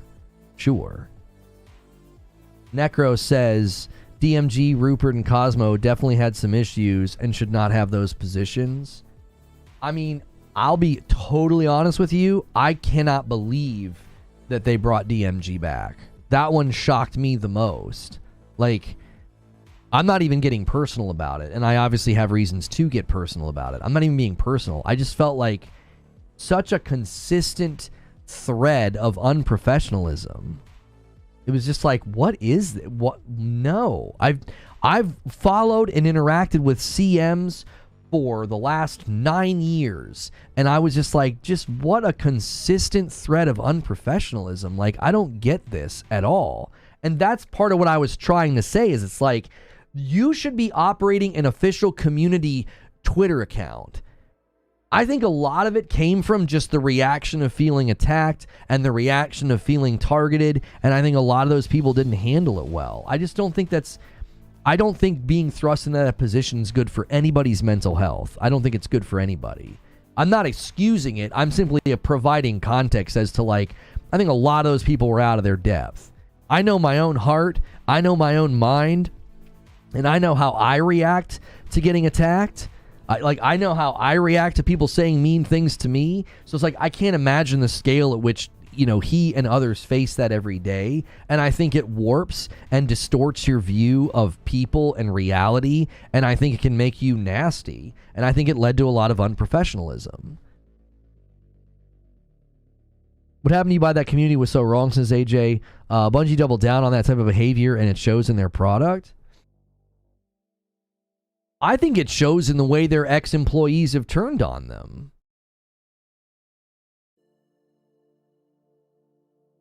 I really do. I think the way they acted in 2020 was just the tip of the iceberg. That was just the beginning of, like, oh yeah, you have no problem stepping into the ring and speaking on something and running a false narrative and lying to the public and ruining someone's career. That's just a Tuesday to you. That's just a Friday night.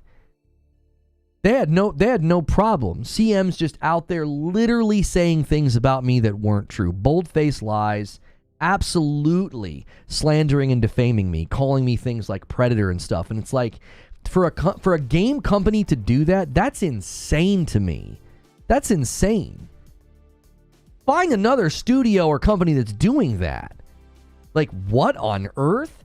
When a lot of these bigger creators get into hot water or get into controversy or they say something offensive, I don't think I've ever seen a studio be like, well, it's time for us to weigh in on this. Let's all get on Twitter and all say our piece. Like, everybody was ready to go, which is more proof it was planned. But, like, that's insane to me. Well, you're seeing it all come home to roost now. When you treat your employees that way, when you create this cult-like mentality, then you're either in or you're out, and the old guard is superior, and you better pay respect and da-da-da-da. Yeah. Look what's happening to them now. Ochi with a $10 super chat tip says, he did not become a CM by mistake. He chose to take the job. While he should not be attacked personally, he knew what he was stepping into because he was the first CM. He should have been prepared. I think what you meant to say is he wasn't the first CM.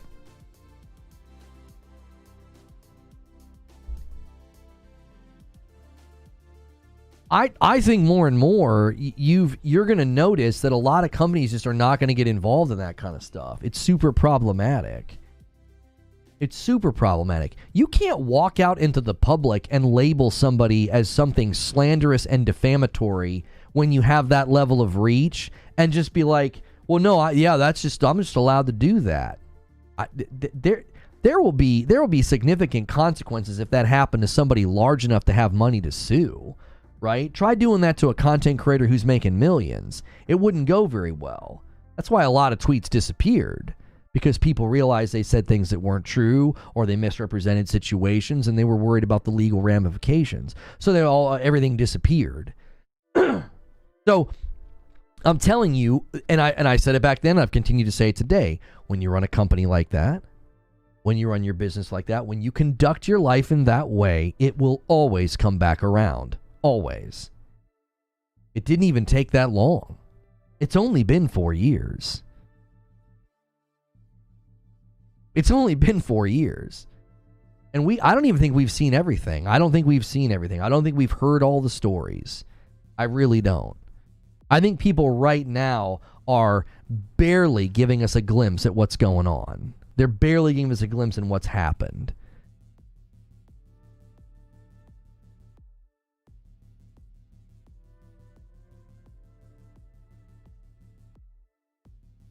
You guys are heavily debating that. I don't feel like debating that.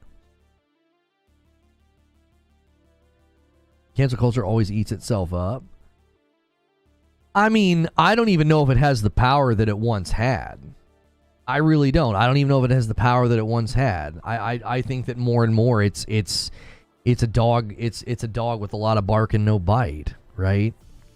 I really do. I think it's a dog with a whole lot of bark and no bite. I think more and more companies are ignoring that stuff. You know? It's like everyone wants to yell on Twitter like, oh, you shouldn't support this person or shouldn't support that thing and da-da-da-da. I think that stuff's losing its power. I think more and more you're going to see, like I think with PlayStation especially, potentially leaning in and being in charge, I think you'll see a very different Bungie going forward. I do. You're going to see a very different Bungie going forward. They're going to use their official communications to talk about the game. They're going to use that community Twitter account or whatever they called it. That's going to be how they interact with the community. I do. I think you're going to see a big shift and change there. Like, if you want to launch Marathon, which is a hero shooter extraction game, you can't launch a game like that and behave the way that they behaved the last couple of years. It wouldn't work.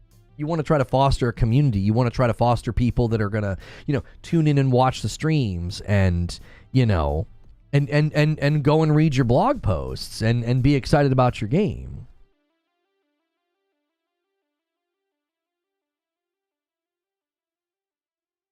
Tap the comments on the upload for me one time. I was replying to a lot of the comments.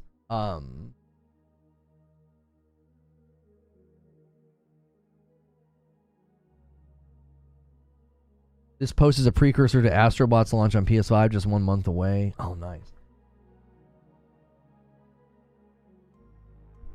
They've already been doing that? Yeah, I think some of that's at PlayStation's direction. I think PlayStation's had a little bit of a say in that. If they've got PlayStation people on the board, I think they're saying, listen, the way you interact in the public's got to change. You can't be out here doing all this. Joel Kirkwood says that the flaw with these live service games and these companies, I feel they can go on forever. These games have a shelf life. I'd say about 5 years, then they need to move on. A lot of games have proven that wrong, though. I think a lot of games have proven that wrong.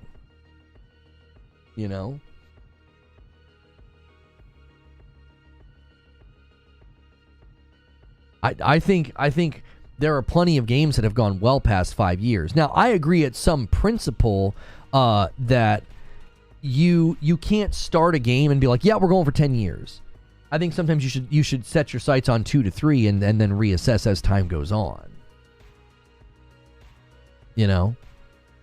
This guy says Destiny has needed saving since the launch of D1. It doesn't deserve it.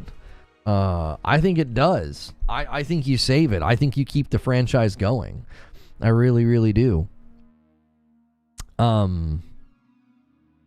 This guy said T-Lu remake.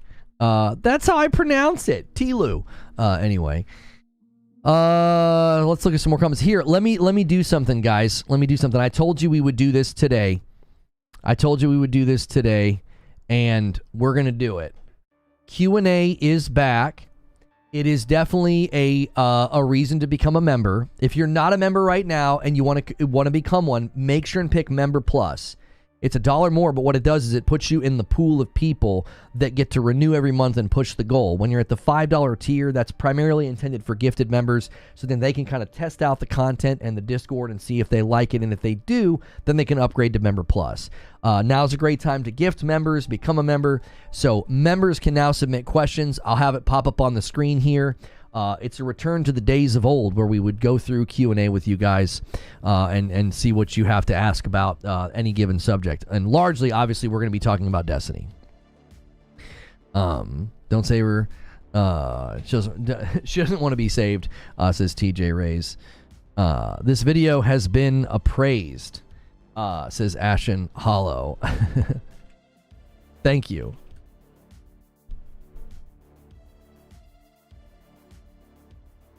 And Joseph NR says, everybody like the stream. Yeah, we got 300 likes. Let's set our sights on 400 likes. Let's try to get 400 likes on the video. Appreciate everybody supporting what we do here. It's very, very kind, all that you guys do to support the channel. And here we go with the first question from Parasito. He says, should Destiny have stuck with the multiple title release model like Activision originally planned? Well, no. There's technical reasons why. If they could go back in time, Paris, if they could go back in time, I would love it if they would not have launched D2 and they would have just kept adding to Destiny 1. Can you imagine going from Rise of Iron to Age of Triumph to Forsaken? Seriously. Actually, no. You would have gone from Age of Triumph to Dominus Gaul and his storyline. Like, if they really would have embraced the idea of the ongoing game, of the ongoing narrative, I truly believe it would have been better. They would have been able to build on everything that they had done. Like, Rise of Iron and Age of Triumph, everything was starting to feel so good. Imagine building on that. Imagine suddenly playing that in next gen. Imagine suddenly playing that in 60 FPS on PC. Good golly, that would have been better. They lost so much momentum with D2's launch. And the same thing would have happened if they would have launched Destiny 3 when Activision wanted it. If they would have launched Destiny 3 when Activision wanted it, they would have lost all that momentum all over again. I'm telling you, it's the engine, bro. It's always been the engine. They can go to GDC and other places in interviews and be like, the engine's not archaic. Okay, fine. Maybe archaic's the wrong word. That engine is very, very difficult to make content in and to be agile and to make updates. And I'm telling you, if they could capture the feeling of Destiny in a more agile engine, the talent at Bungie would soar in a better engine. It really, truly would. You just need to capture the feeling of Destiny and then never look back. Just don't ever look back to the Tiger engine. The game would have died faster without Destiny 2 and a reset, in my opinion. You need blood, you need players. I don't know. I mean, it's hard to know, Paul. Like, the psychological impact of Destiny 2 landing and being incredibly disappointing and then putting everything back on course with Forsaken. You know, would that not have happened if they kind of just kept going with Destiny 1? Maybe, but if you would have painted this picture of Destiny's a game you're going to live in for many years to come, and they were able to focus their resources, imagine the bandwidth and the investment that went into building Destiny 2 going into a Red War expansion for Destiny 1. Like, imagine the quality that we would have got. Tiger Engine, as people originally know it, is basically dead. It's literally been reported that the development tools are slow. Right.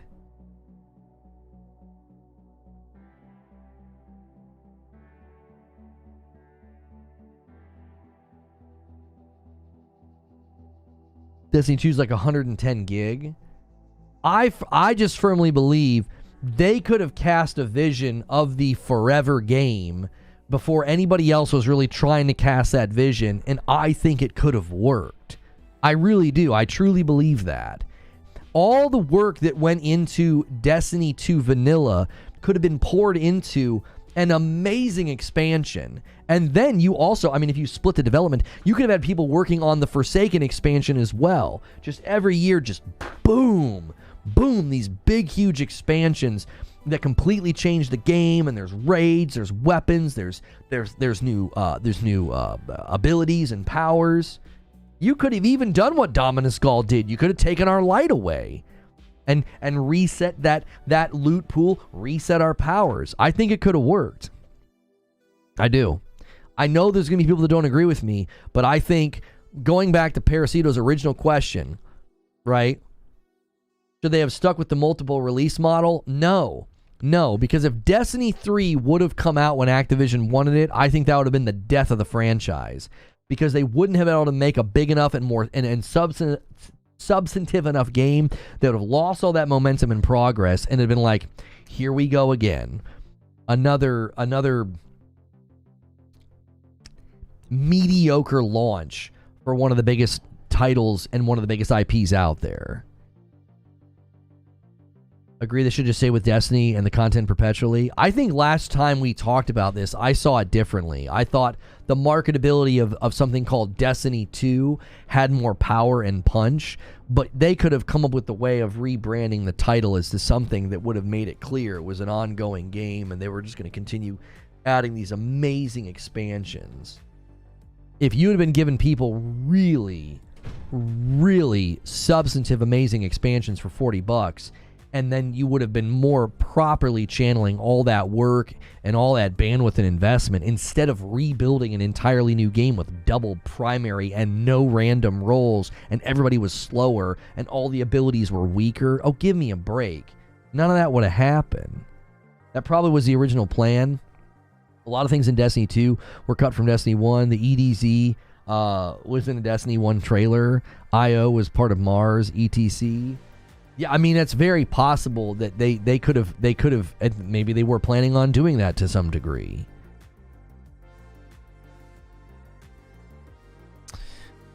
Another question here from Mediocre Milton. Do you think a Destiny 3 will be successful if it doesn't release for 5+ years, considering most players from D2 will have moved on and the game would need to start from scratch, building a community? Well, here's the thing. I don't know a whole lot about classic WoW, but didn't it take a really long time for that to happen? Didn't it take a really long time for Final Fantasy XIV to turn things around? I don't know if you can put a time limit on a piece of property that is this well known coming out swinging with a brand new thing. You know? I wouldn't count them down and out. I'd be like, they could come out swinging.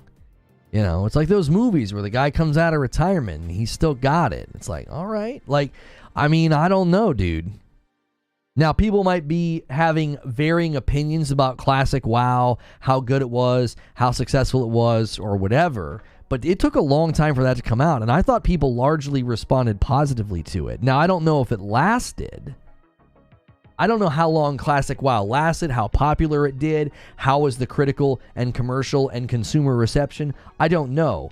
But the reception and the response from the announcement was huge.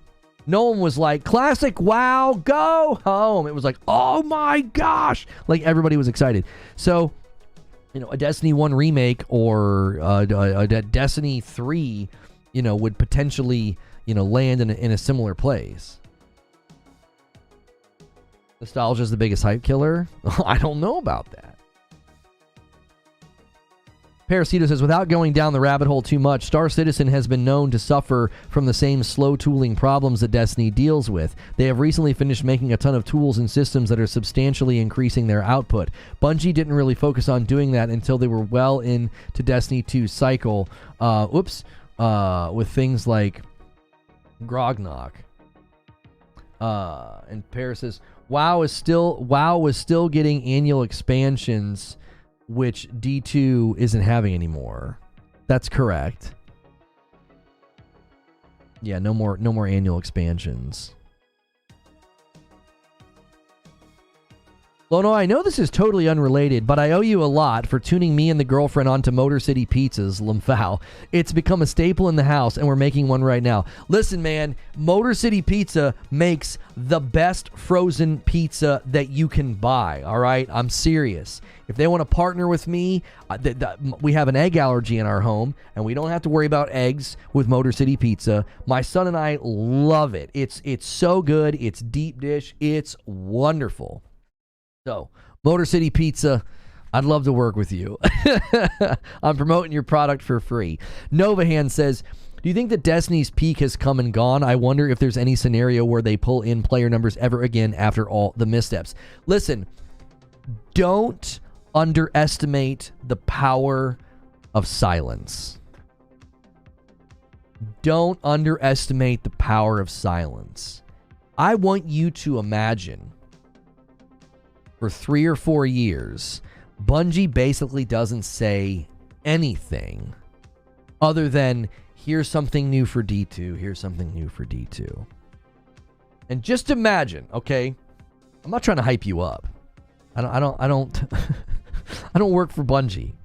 But I want you to imagine you tune in to the Game Awards or a PlayStation Showcase or something, and the room goes dark, and you suddenly hear Destiny's music, and enter stage left somebody, whether it's Cade 6 or somebody, and it's like, no way. And it's this crazy trailer. It's nuts. They show gameplay that's like truly next gen, and it ends with Destiny 3 release date. Now, I want you to imagine what that would do to both existing and potential new customers. I think everybody would lose their frickin' minds. I think that an IP like that has power. And don't underestimate the power of silence. You don't really say anything. You don't really announce anything big. You just keep kind of like adding things to, to your Destiny 2 game. Dude, I'm telling you, people would lose their dadgum minds. Just the Destiny music coming up, people would start screaming. You wouldn't even be able to hear the opening line. The audience would be roaring just from the music alone. It'd be like, oh my gosh. And then you'd have Cade 6. Somebody iconic has to walk out. Probably Cade 6. And he's like, what? You thought we were done? And then they cut some amazing cinematics. I don't know. And I'm telling you, you put that in truly a next gen environment. There people are running and jumping and slamming. Homie, just the first Descendant trailer with the M83 song outro, which is one of the greatest albums ever. M83 Hurry Up We're Dreaming is one of the most cohesive, most brilliant albums in existence. And outro is a fantastic song. Just that first Descendant trailer with outro is powerful. It's like, oh my gosh, this game's going to be amazing. And the first Descendant is fine. It's good. It's good, but it's not. I think First Ascendant is doing its job. Whoever it is, whether it's Cade 6 or Zavala, it doesn't matter. I'm just here to tell you that if they don't do anything, in like 3 or 4 years from now, they drop a trailer like that, it would completely take over the news cycle. There would be videos everywhere. All the big Destiny creators would upload videos. The viewership would soar. Asmongold would react to the trailer and be like, well, we got to check that out, because he's even said, I wouldn't play Destiny 2. I'd play a Destiny 3. It would become the most talked about game of that year or season that it gets announced. It would completely take over. You underestimate the power of a game like that, going silent, not really doing anything, and then announcing, oh, you thought we were done? Destiny 3. It would be explosive. I'm not saying they're going to do that. I'm saying if you're PlayStation and you're Bungie and you start cracking your heads together, it's like this IP has the power to continue on for a very long time. You just have to harness it properly. You're not harnessing the power that you have properly by doing spin-off projects? What? You got any Destiny at your Destiny company? Like, what are you doing? You're going to spin off the PvP into 3v3? You're going to spin off into an adventure game that's third person? No. Those all would have felt like half measures. They would have felt like what they were. They would have felt like side projects. I'm telling you, go silent, and then you drop the bomb in 3 or 4 years, and make it a launch title with the PS6. Telling you, it's a game and a franchise that I actually believe has a lot of long-standing power. Citizen JV says, do you think Destiny 3 will be different in terms of story and its DLC? I mean, as of now, we don't know if they're ever going to do it. Yeah, we don't know if they're ever going to do it. Agreed, D3 would hit, but Destiny Legacy would deafen the gaming landscape, I'm telling you. My only problem with that is I think a lot of people have made really good points about the fact that so much of that content was already reused in Destiny 2. It might lose its... punch faster. So, But yeah, I mean, Citizen JV, right now, there doesn't seem to be any signs of a D3 happening. However, as I said in my video this morning, I could see a world where Sony and Bungie come to the conclusion that, okay, you weren't making D3, you were making these spin-off projects. Okay, everybody just sit down and shut up. That was stupid. And the leaders that were going to do that are gone. Here's what we're doing. You guys are working on Marathon. Get that out the door and support it. You guys, you guys are starting Destiny 3. I could totally see a world where that happens. Bungie's like, oh, we're not confident in Destiny 3. You know, our audience is getting older and we need the younger audience. I'm telling you what, if you look at the engagement with the First Ascendant, I wouldn't be surprised if it does have a good age range of audience engagement. I think you just need a new start. You need a fresh start. I don't know if you can be like, well, Destiny's washed as an IP because old people like it. I don't know if that's necessarily true. Now, maybe the feedback on PvP and the large idea that, like, you know, it's a dad game, you know, it's dad gamers, you know, laning with pulse rifles. I don't know if that's, I don't know. Captain Toasty Buns, you said you tried. What'd you try? I'm not sure what you're referring to. With me? I'm not gone through all the questions yet. Jesse says, since most folks don't play seasons, and only come back for large expansions, which Bungie is done with, is the studio success wholly dependent on Marathon success now? Nothing makes sense. I don't think I agree with what you're saying here. Most folks don't play seasons. I don't know if there's proof of that. Player base numbers always seem to bounce back pretty well for seasons. First Ascendant's rated M, and it seems to be holding somewhere near 250,000 concurrents. We're assuming Destiny can certainly do it again. Yeah, but I don't know if I agree with this. I mean, saying that most folks don't play seasons, so you're arguing that the majority of Destiny fans didn't play seasons and only played the the expansions. I don't know if we can substantiate that claim.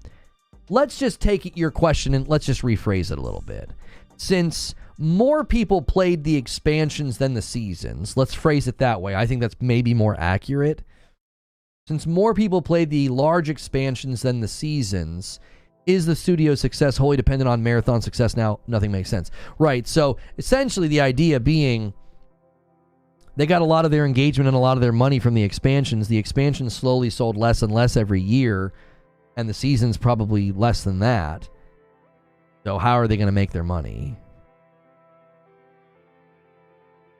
I'm 35 with one kid and another on the way and still play Trials. You still only play Trials. Destiny dad game confirmed. It's a dad game, Wolvie. It is. Yeah, to your question, Jesse, I don't know. If all of the Frontier stuff is free, I don't know where the money comes from. Micro, like cosmetics? I don't know. Sneaky Wolf with a question. Guys, by the way, take a quick second. Smash that like button. Let's get to 400 likes. Make sure you hit subscribe on the channel. That way you don't miss out on my content. We do daily uploads. We do daily live shows like this. Thank you for the strong turnouts today. I know a lot of you are probably here listening, lurking, or watching because you're like, oh, I miss the old days when Lono talked about Destiny. Listen, that time may come again. We don't know. We don't know what the future holds. But we're basically doing the same thing we did back then. We're just talking about the gaming industry as a whole and different games. You can still do Q&A. The last 30 minutes of every day, you can come and ask me questions about pretty much anything gaming related as long as you're a member. So come on. Let's bring it on home, you know? You don't only have to watch Destiny content. Yo, what's good, Rachel? Just call me daddy. I mean, sure. Sneaky Wolf says, apparently Microsoft, according to rumors, wants to purchase WB Games along with Sega. What's your outlook on that? Not good. I don't want Microsoft buying anybody else.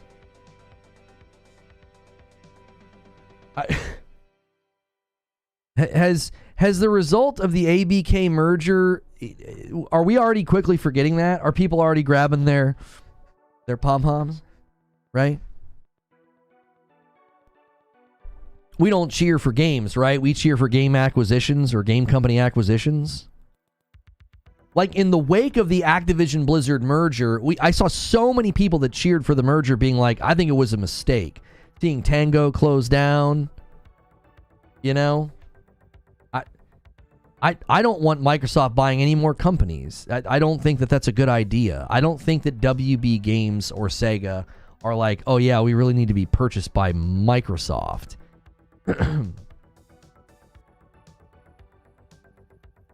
Like, Bungie definitely has 2 to 3 times more user engagement with expansions compared to seasons. Right. More. I just didn't like his use of the word most. Like, most people don't play the seasons. I'm like, I'm pretty sure a lot of the community played seasons.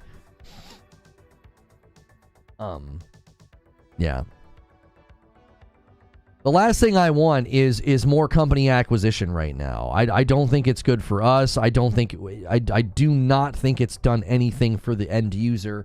It certainly hasn't done anything for the studios or the employees. So, Riddish with a question here. What if D3 is a single player with co-op instead of live service game?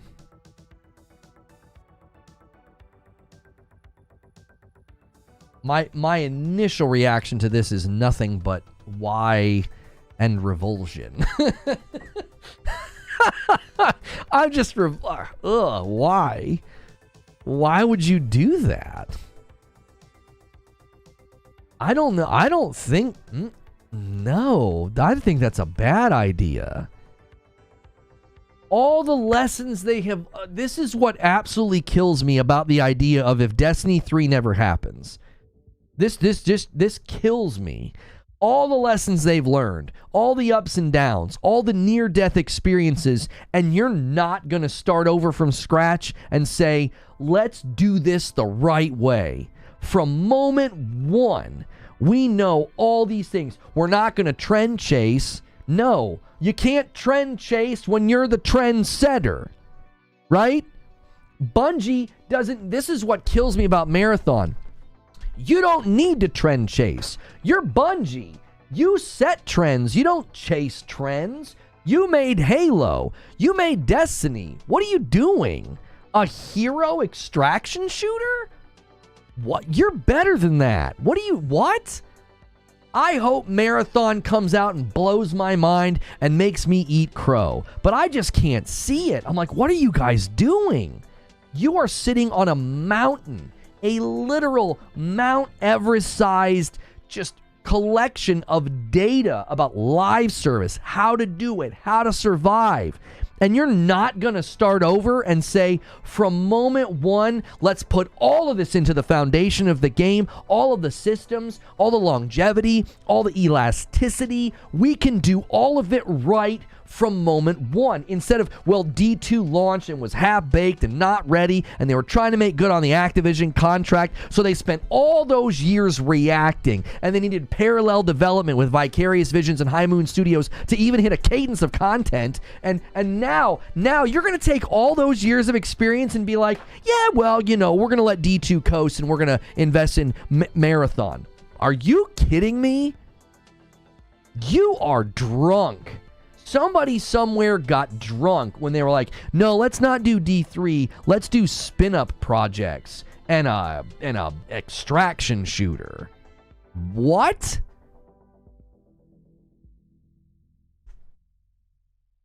It's like when the Joker says, what's the matter? Did your balls drop off? It's like, Where's the chutzpah? Where's the courage? Where's the bravery to be like, we're going to do something new, or we're going to trudge out here and do our own thing? A freaking extraction shooter? Are you kidding me? You don't need to trend chase. You set trends. People follow you. You don't need to follow the market. Look at how many games have tried to replicate what Destiny has done. And you're like, yeah, we don't think Destiny 3 has a chance. How many games are going to come out and try and copy what you did and fail? And the First Ascendant's proving that, honestly, I mean, they didn't necessarily copy Destiny all that much. They copied Warframe more than Destiny. But still, the principle's there. People want games like that. And you are the kings. They should wear the crown proudly. You're the king of the looter shooter live service game. What are you doing? Build on that knowledge. Build an amazing game. Build the game you always wanted to build. Do it. If it's so corny, but it's like if you build it, they will come. People would play a game like that. They would pour years into that. I can't fathom taking all that information and what's going to come of it. What? You helped save Naughty Dog from making a terrible mistake, and I don't know what you're going to maybe help Concord. You seemingly didn't have really any input on Helldivers 2. So maybe they could actually help Arrowhead, because, I mean, obviously I think Helldivers 2 has to think about scalability of everything that they've tried to do with a war bond every month and balancing the game and probably creating more bespoke content like raids or dungeons or, aspirational content. So there's something more to do than just ever chasing new guns and new cosmetics, because that treadmill always runs out of gas. It's like, sure, you could help those companies, but it's like, you got to be kidding me if after 10 years that's your choice, is to not make Destiny 3? You're nuts. You're nuts.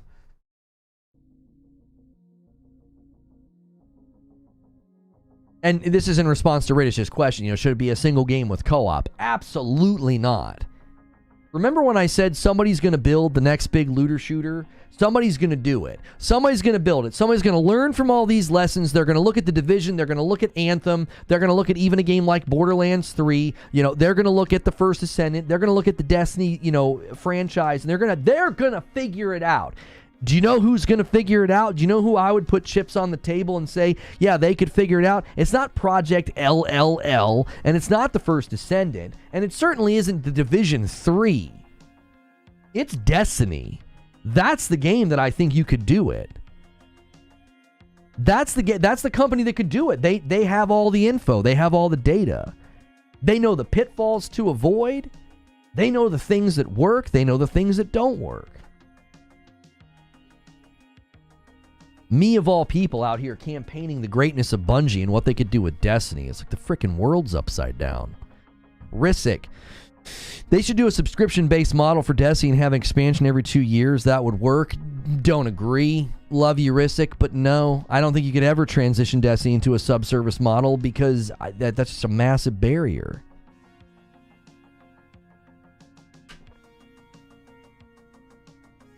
I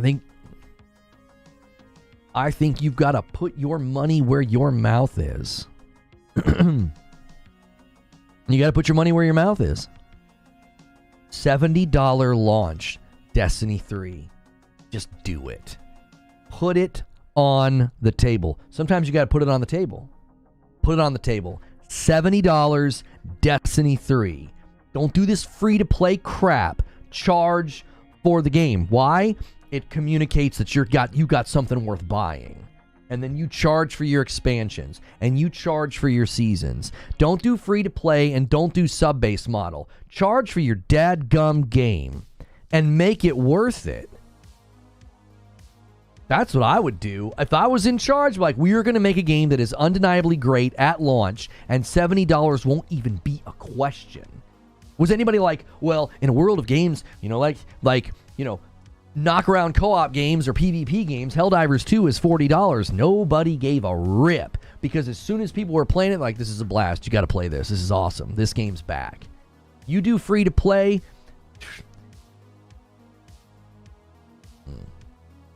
No. Free-to-play is the First Ascendant. Free-to-play is a merry-go-round.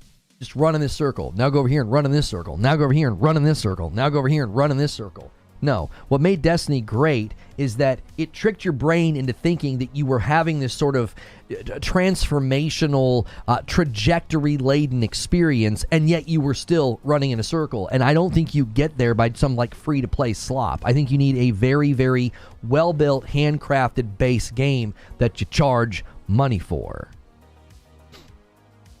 So I would never go submodel, and I would completely abandon free-to-play. If they do a third game, I don't think you do free to play. You want to do free updates, you want to do little free events, go for it. That's totally fine. Charge for your game, charge for your expansions, and charge for your seasons. And if people are like, well, I don't want to pay money. fine. Who cares? No one cares if you don't want to pay money. Don't make games for people that don't want to pay money. Do you want to make money? Well, then don't make games for people that don't want to pay money.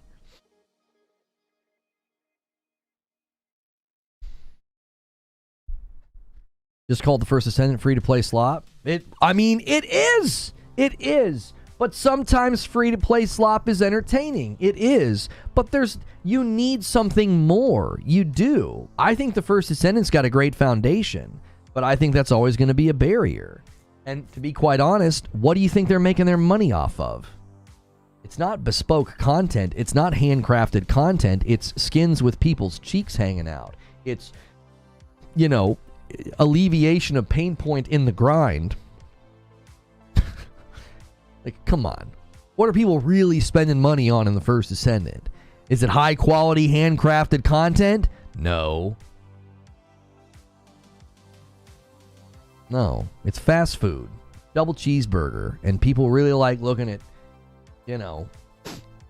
suns out, buns out, right? Like, come on, dude. Everybody's looking at cake and buns and everything else, and that's what people are making their money on over there. Nobody's over there spending money on high-quality, handcrafted content. Give me a freaking break. And I think that game will have to figure out a way to make that matter in a couple of years if they really want to go the distance. Thank you for the $5 super chat, Ace Tech.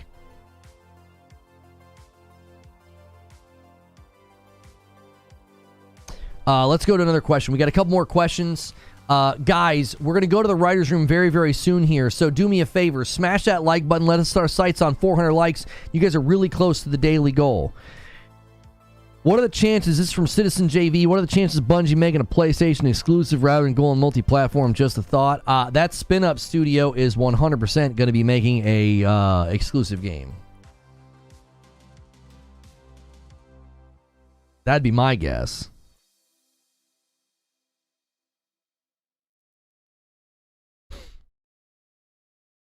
I disagree. Those booties are handcrafted. Lot of love. A lot of love went into that. For sure. For sure, Marshmallow. Yeah, you guys are 12 away from the daily goal. You need about 100 a day. So if we hit 200 today, I'll owe you 5 more members. And we'll be well on pace. And don't forget, I'm actually curious where we are on this. A lot of you guys have upgraded to Member Plus. And I really, really appreciate that. That has been so huge. And we're really close to having 400 people at Member Plus and above. We are at 482. We are officially 18 people away from having the most Member Plus and above that we have ever had. And I will celebrate with you guys. I know a lot of y'all can't make it to Friday night. I'm going to try to meet you halfway. And I'm going to do some Saturday streams whenever we hit milestones with Member Plus and above. Star Wars Jedi Survivor is coming to PS4 and Xbox One on September 17th. I bet it's going to run about as well as it runs on PC. A 5-bomb from MASH takes us to 193. Somebody help out this man MASH, dude. He's out here solo slinging it every single day. Somebody help this man out. Yeah, I think that spin-up studio that they're starting, though, with like 75 people, I would bet money that they're making an exclusive. Thank you, Soldier, for upgrading to Member Plus. But that, by the way, guys, when you upgrade to Member Plus and you celebrate it in chat, it bumps the line as well. So that takes us to 194. Yeah, I firmly believe that little 75-person studio that they spun up is they're not making a multi-plat. No. Blue Flame says, Bungie made the mistake many restaurants do. When they started to see less revenue, they focused on the money and the cost rather than improving the product, what made them appealing in the first place. I think that's a decent diagnosis of what happened. And they just tried to expand their menu with the incubation projects. No, I like that analogy. They tried to expand their menu instead of digging down and making the menu better, for sure. Yeah. Instead of everybody talking about how that's the absolute best place to get a steak, they ended up having the chef, and the chef staff expand so that they could add more things to the menu, and then the quality of all the menu items went down. No, I think that works. It's a decent analogy. Parasito says, with these large companies like Microsoft and Sony buying so many companies and IPs, what happens when regulators step in? Do our loved games get shuttered just for profit and padding? I'm not following your logic here, Paris. If the regulators step in, do our loved games get shuttered just for profit or padding? Mergers and buyouts usually lead to things getting shuttered for profit and padding. They get rid of redundancies. Low Life King hits 40 months at a VIP and takes us to 195. We are 5 away from the daily goal. Thank you so much. Yeah, I already responded to that, Lone Wolf. Yeah.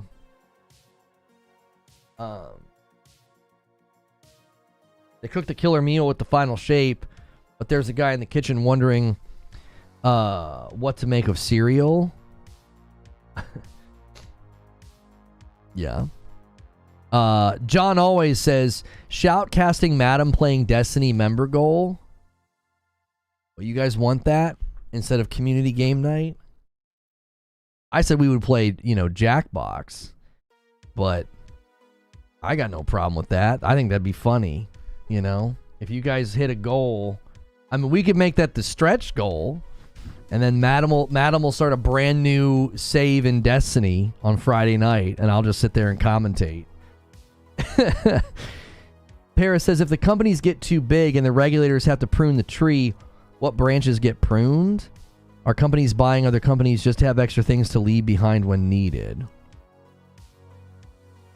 And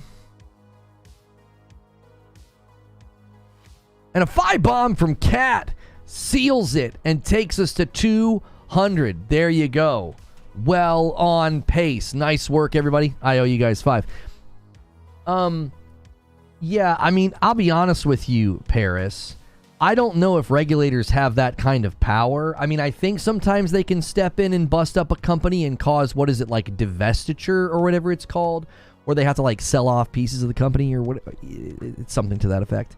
I don't know if that's going to happen though. I just hope all the acquisitions just stop and everything settles down and the layoffs settle down and then we start having more healthy, more appropriate hiring, and then investors and angel investors and venture capitalists will start pumping money back into the industry again and helping out the double A's and the indies. I don't want a bunch of acquisitions. I think it's terrible. Community Destiny game night, try to beat a raid.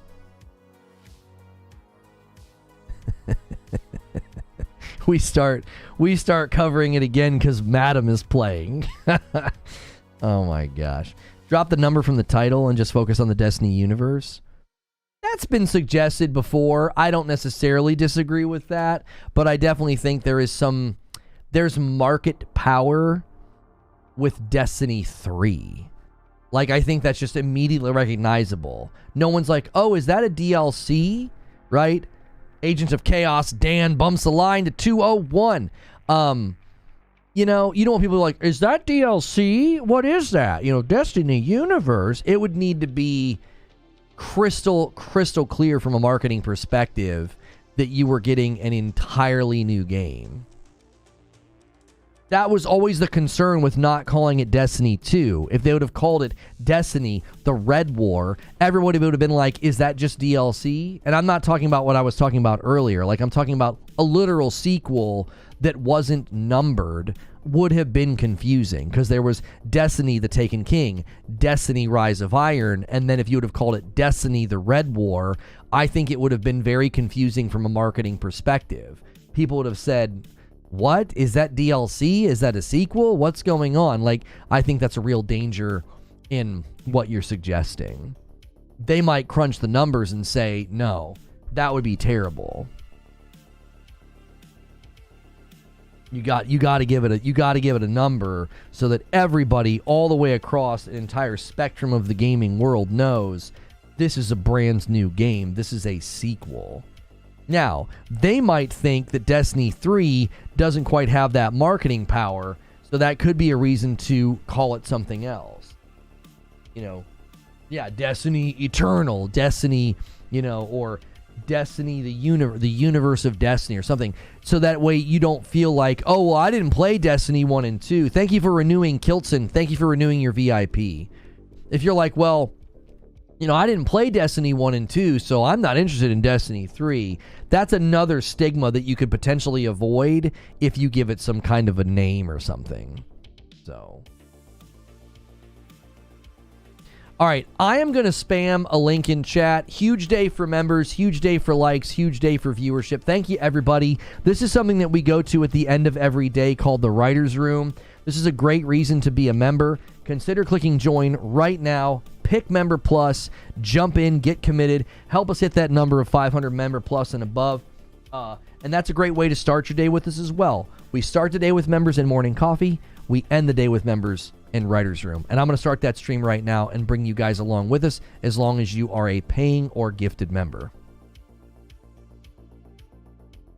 Thanks so much for being a member to the channel, and you may have gotten a member today. Another huge day. We're well on our way to hitting the goal for the week. Somebody even suggested a stretch goal, and then we would have Madam jump into Destiny on a Friday night, and I would shoutcast and commentate. That might be hilarious. Maybe a fun and creative way to bring some Destiny content back in for the members that have been with us for such a long time. Obviously, I can't play the game unless, Bungie does the right thing and reverses an unjust, never explained ban. But this is going to be the Writer's Room to end the day. I'm going to end the previous stream where we talked about how to save Destiny. Can it be saved? And I'm going to redirect people over. And then I'll make sure and change that thumbnail so it no longer says that we're live. Don't forget to watch that upload as well.